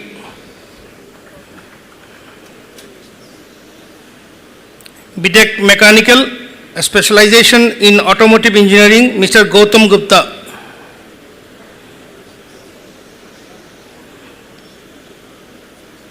BTech Production and Industrial Engineering, Mr. V. Deva Pranit. Now School of Design.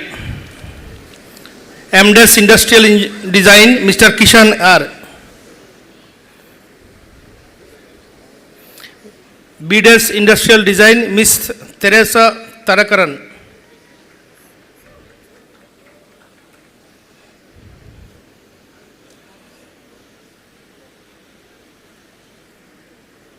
BSc Multimedia and Animation, Mr. Kulkarni Aryan Shantanu.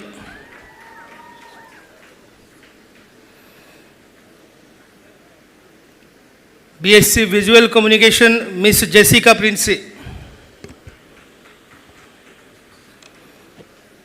Now School of Architecture. Bachelor of Architecture, BArch, Mr. Jagan V. Now School of Advanced Sciences, MSc Business Statistics, Ms. Naidundri Sri Vidya.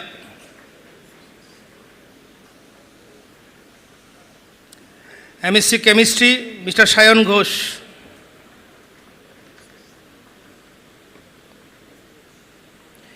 MSc Data Science, Ms. Vizli Vigi.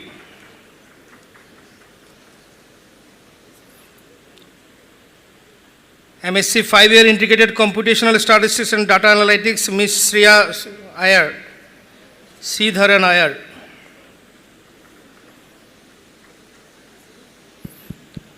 School of Hotel and Tourism Management, BSc Catering and Hotel Management, Miss Venkatesha Dibya Sri.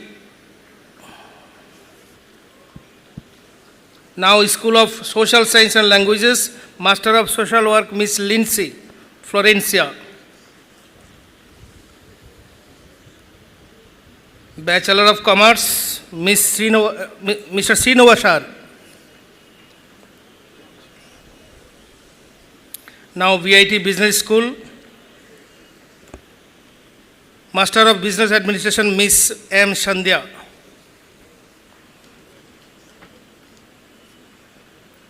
Bachelor of Business Administration, Miss Anshika Joshi.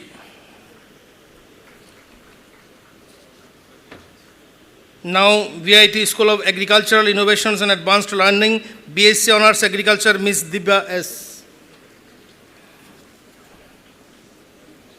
Thank you.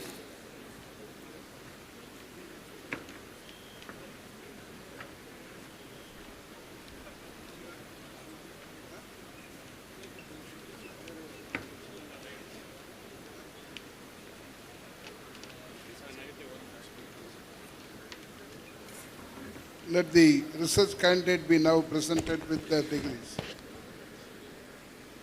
Mr. Chancellor, I present unto you Ms. Nirmala S. and 350 others for the award of PhD degree in different discipline.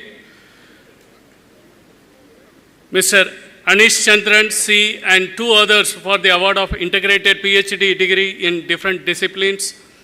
And Ms. Shruti M. and 2 others for the award of MTech by research degree in different disciplines. All these candidates have been duly certified by the Institute after examination and are qualified to receive the said degrees. School of Biosciences and Technology, Ms. Susmita Srivatsava, guided by Dr. M. Rasul. This year, Dr. Rasul has produced 2 candidates.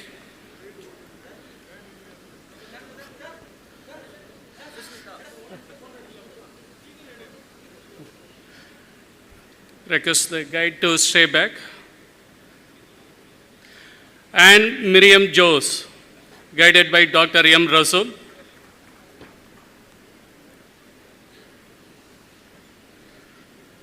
Ms. Perlin Aman Khan, guided by Dr. Geeta Manivasagam.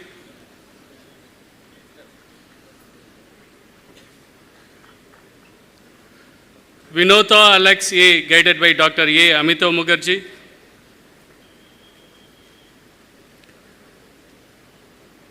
Mr. Yamachandran Machine, guided by Dr. S. Karthikeyan.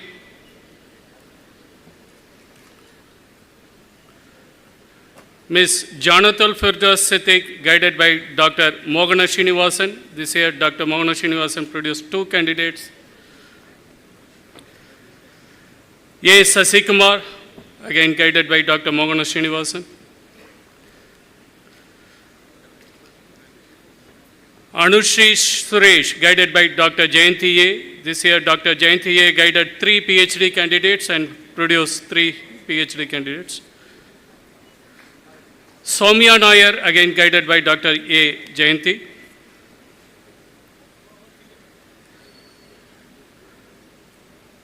Lakshmi Priya S, guided by Dr. John Thomas.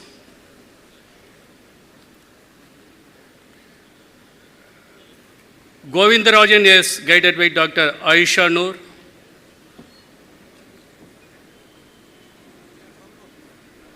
Ankit Naga, guided by Dr. Sudha Ramaya. This year, Dr. Sudha Ramaya produced 3 PhD candidates. Gayatri Ashok, again guided by Dr. Sudha Ramaya. T. Muthukumar, guided by Dr. K. Ramanathan.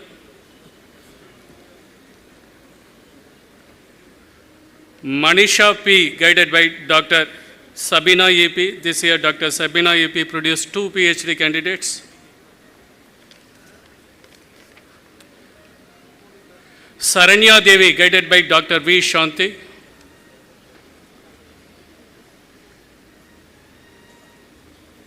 Hemalada M, guided by Dr. C. Subrata Devi.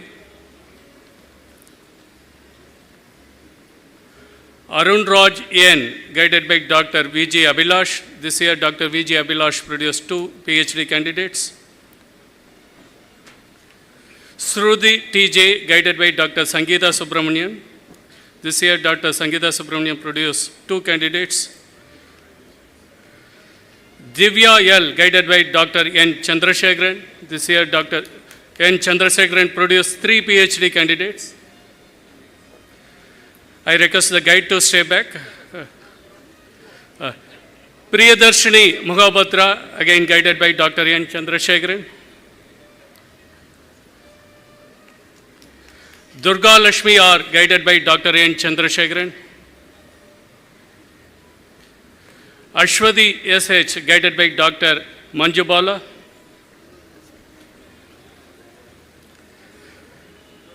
Nirmala Devi, guided by Dr. A. Moganapriya.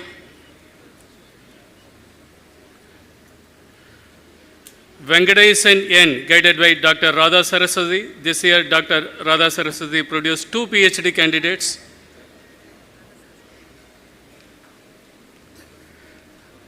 Narmada S.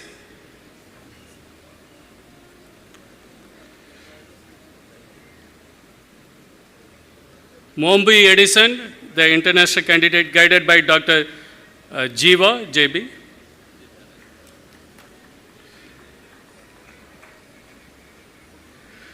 Deb Narayan Datta, guided by Dr. M. Anbalagan.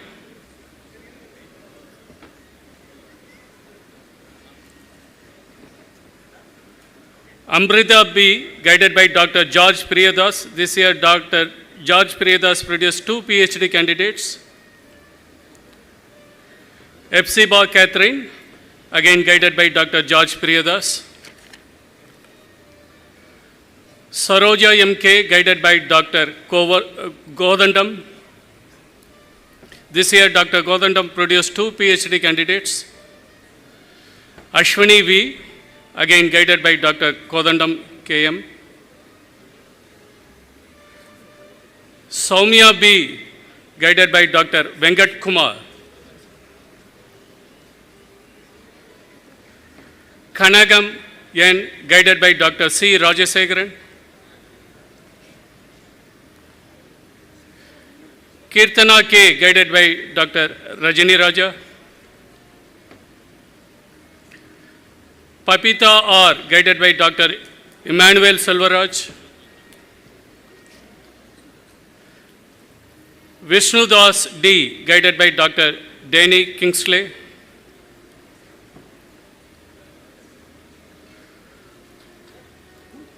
Uma Vandana R, guided by Dr. S. Jayanti.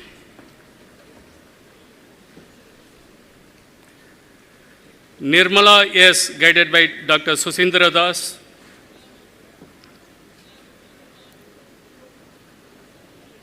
Ashwini D, guided by Dr. M. Gayatri. Ashwini D, guided by Dr. M. Gayatri. Sravanti D, guided by Dr. Kitish Acharya.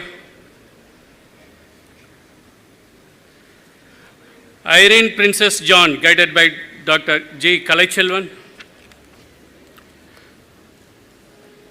School of Chemical Engineering. Lalit Rajaramji Gabani, guided by Dr. Naga Malleshwara Rao.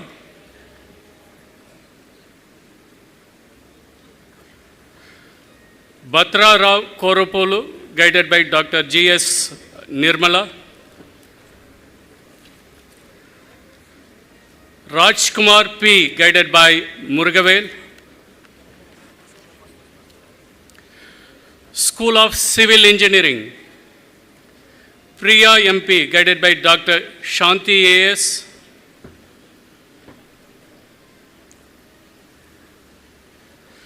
Ricky R, guided by Dr. Shantakumar S. This year, Dr. Shantakumar produced 2 PhD candidates. Anjali R, again guided by Dr. Shantakumar. Yashwant Sai, guided by Dr. P. Jagadish.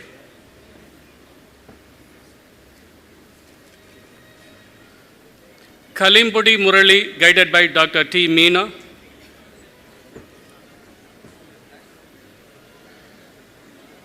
Dharanidharan S, guided by Dr.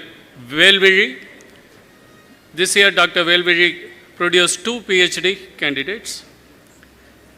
Balakumar K, guided by Dr. Velviri.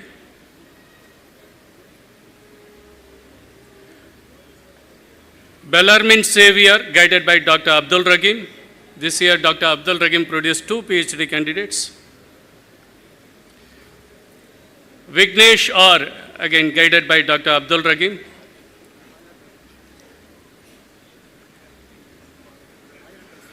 Ayaratharasu Rajasekharan, guided by Dr. P. Purchelvan. This year, Dr. Purchelvan produced 2 PhD candidates.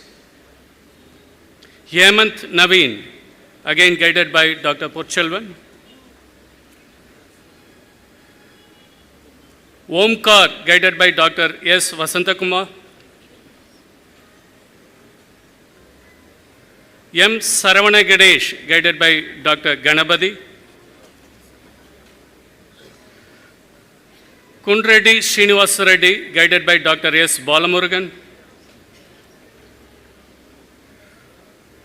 Polapala Sai Pradeep, guided by Dr. M. Muthukumar. Priyanka M, guided by Dr. M. P. Saravanakumar. School of Computer Science and Engineering. Palani, guided by Dr. K. Ramesh Babu. Sumod Sundar, guided by Dr. S. Sumadi.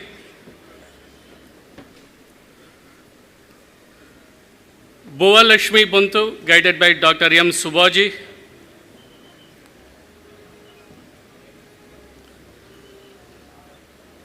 Anjaneyulu M, guided by Dr. K. Mogan. Shushita Susan Joseph, guided by Dr. Aju.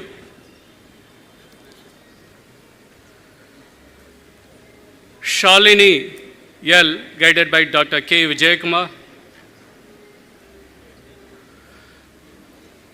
Ralapalli Sethu Madhavi, guided by Dr. Salim Durai. This year, Dr. Salim Durai produced 3 PhD candidates.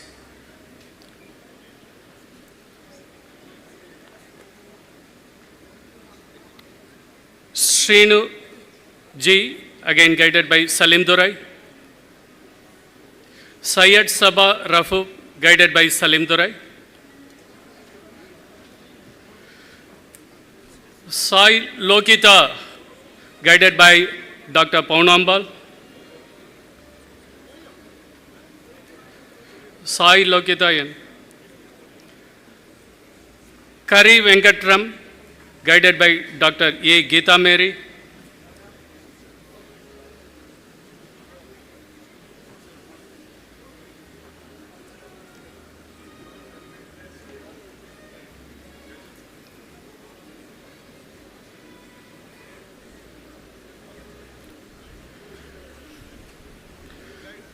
Kari Venkatram, guided by Dr. A. Geeta Mary. Shalini S, guided by Dr. M. Selvi. Anita P, guided by Dr. C. Srimati. Manav R, guided by Dr. A. Anand.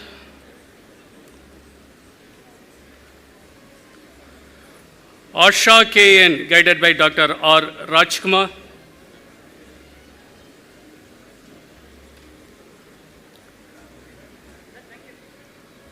Asha K.N., guided by Dr. R. Rajkumar. Soni P., guided by Dr. Siva Shanmugam.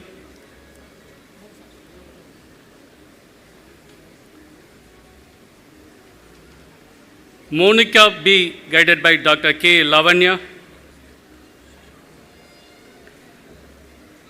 Shashank Kumar Mishra, guided by Dr. R. Manjula. This year, Dr. R. Manjula produced 2 PhD candidates.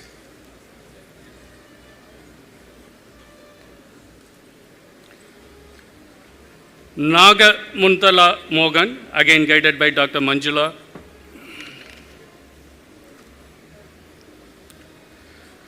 Jyoti Monsi, guided by Dr. Madhu Vishwanathan.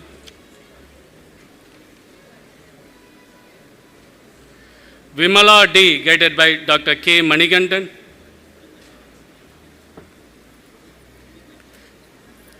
C. Venkata Subbaya, guided by Dr. K. Govinda. Suresh S, guided by Dr. P. Narajan.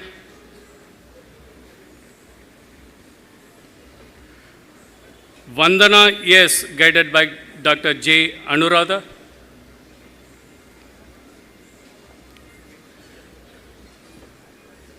Tamilaresi R, guided by Dr. R. Satyaraj.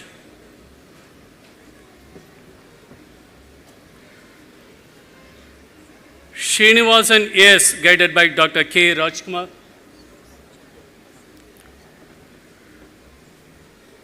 Tanuja K, guided by Dr. Ananda Kumar S.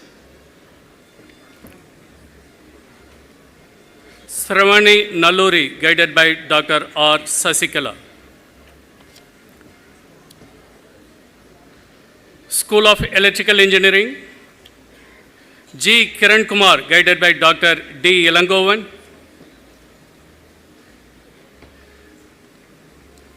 Srinivasan K, guided by Dr. N. Sudhagar.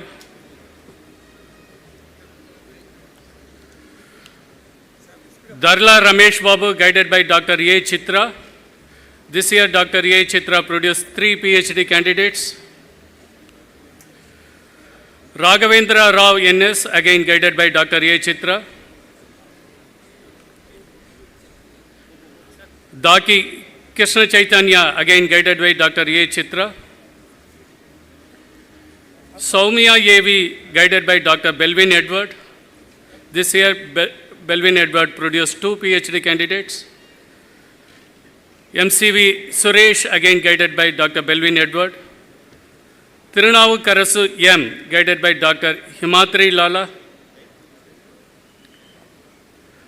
Cassandra Dominica Solomons, guided by Dr. S. Vivekanandan.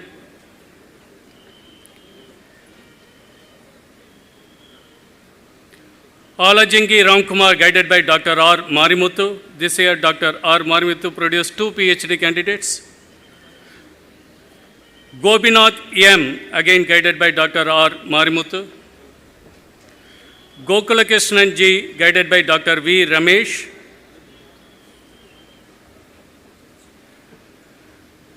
Ashwini Kumari, guided by Dr. P. Geetanjali. Kavita V, guided by Dr. K. Subramanian. Rajakumar P, guided by Dr. R. Saravanakumar. Pallankuppam Vinod Kumar, guided by Dr. Yadula Obilusu.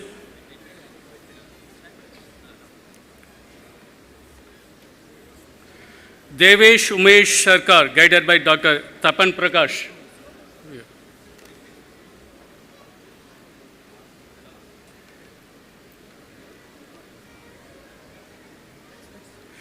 Divakar Kuruna, guided by Dr.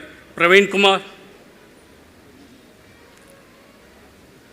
Jishu Mary Gomez, guided by Dr. S. Prabhakar Karthikeyan. Chinna Aluraya, guided by Dr. P. Vijayapriya. Nikita Ramachandra, guided by Dr. N. Rajasekharan. This year, Dr. N. Rajasekharan produced 2 PhD candidates. School of Electronics Engineering, Sakshi Patel, guided by Dr. V. Thanigachelvan. This year, Dr. V. Thanigachelvan produced 3 candidates. Chetna Singhal, again guided by Dr. V. Thanigachelvan. Darshini S, guided by Dr. Monica Subhashini. This year, Dr. Monica Subhashini produced 2 candidates. Geetu Mogan, again guided by Dr. Monica Subhashini. Upendra Raju, guided by Dr. N. Amudaprabha.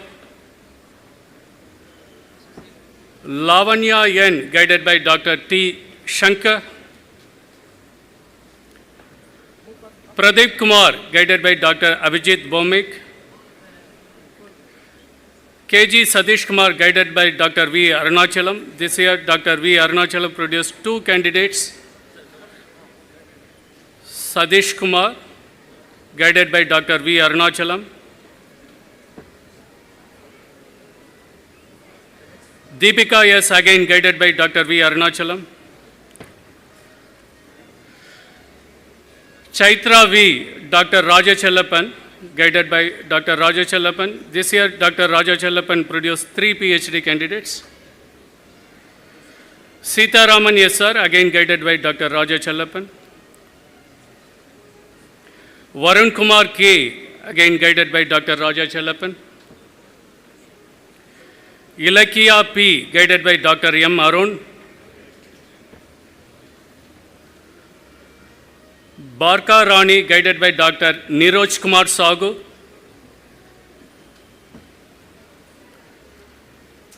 Totampudi Pardu, guided by Dr. Vijay Kumar.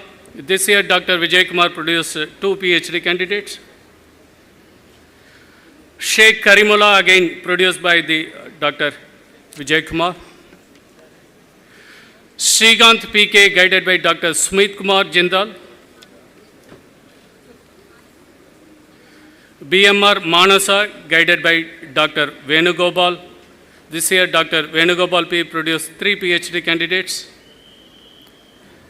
Anil Kumar P, again guided by Dr. P. Venugopal. Manish Sankit Satish, guided by Dr. Ajit Kumar Santra. Kirti Rai V, guided by Dr. R. Saktivel. Vijayan PM, guided by Dr. S. Sundar. Sendil Nathan S, guided by Dr. S. Kumarvel. Jim Elliott, guided by Dr. Jiva. M.R. Vimala Devi, guided by Dr. S. Kalaivani. Darshana P, guided by Dr. Varghese Naveen Kumar. Kangayan R, guided by Dr. M. Karthikeyan. Vivek Menon, guided by Dr. Pungundram Selva Prabhu. Ranjita Rebecca Jeevan, guided by Dr. Mohan Murari, Bhaskar Mohan Murari. Ramkumar K, guided by Dr. Ramakrishnan. School of Computer Science Engineering and the Information Systems.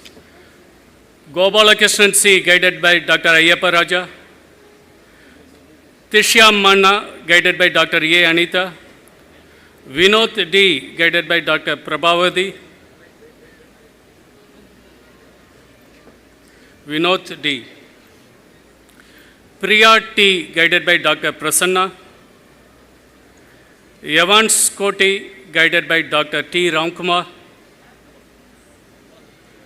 Jyoti Aruna, guided by Dr. Annie Lima.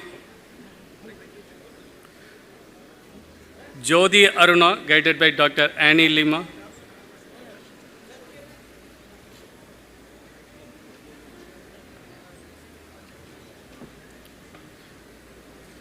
Rajiv S, guided by Dr. Navanithan.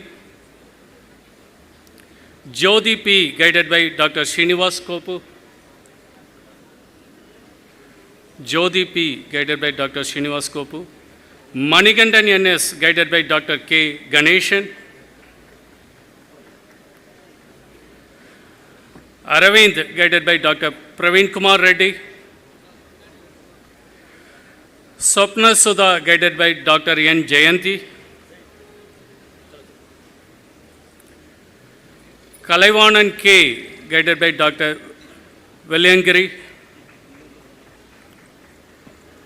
Venkadakadara Rajaya Lakshmi, guided by Dr. Kurva Lakshmana.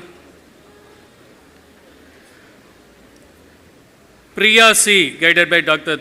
Durairaj Vincent.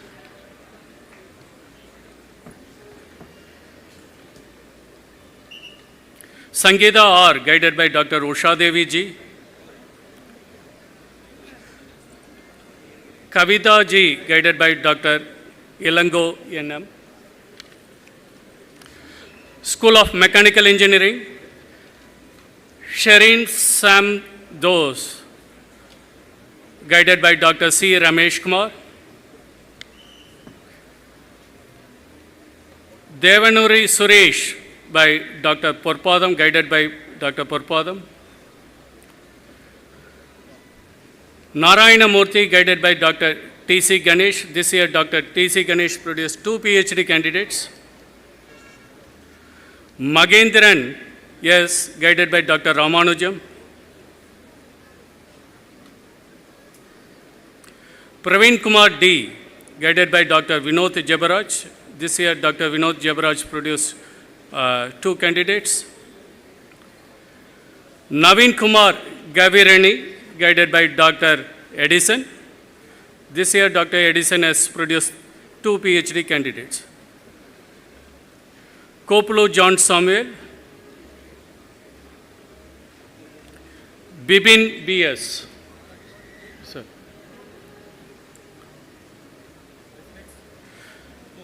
Gobi Desi Radhakrishna, guided by Dr. Prem Karthik Kumar.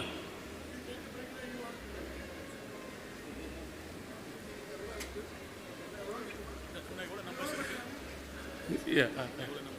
Sir, another 100. Quick, sir. 100.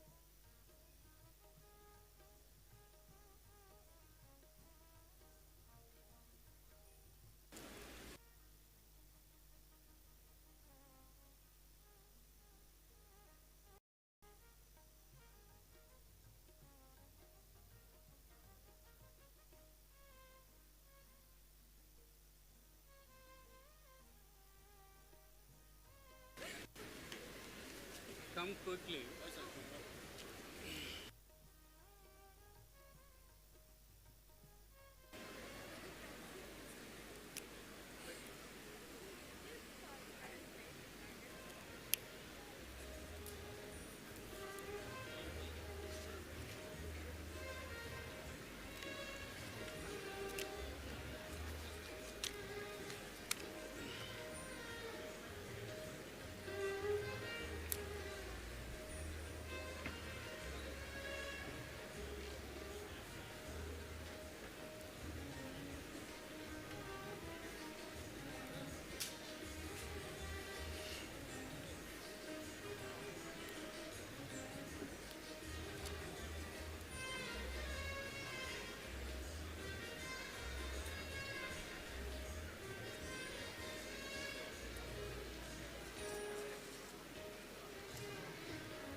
Singh பண்ணி சொன்னாரு VP sir name sing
I request the graduates kindly be seated. We are going to start very shortly.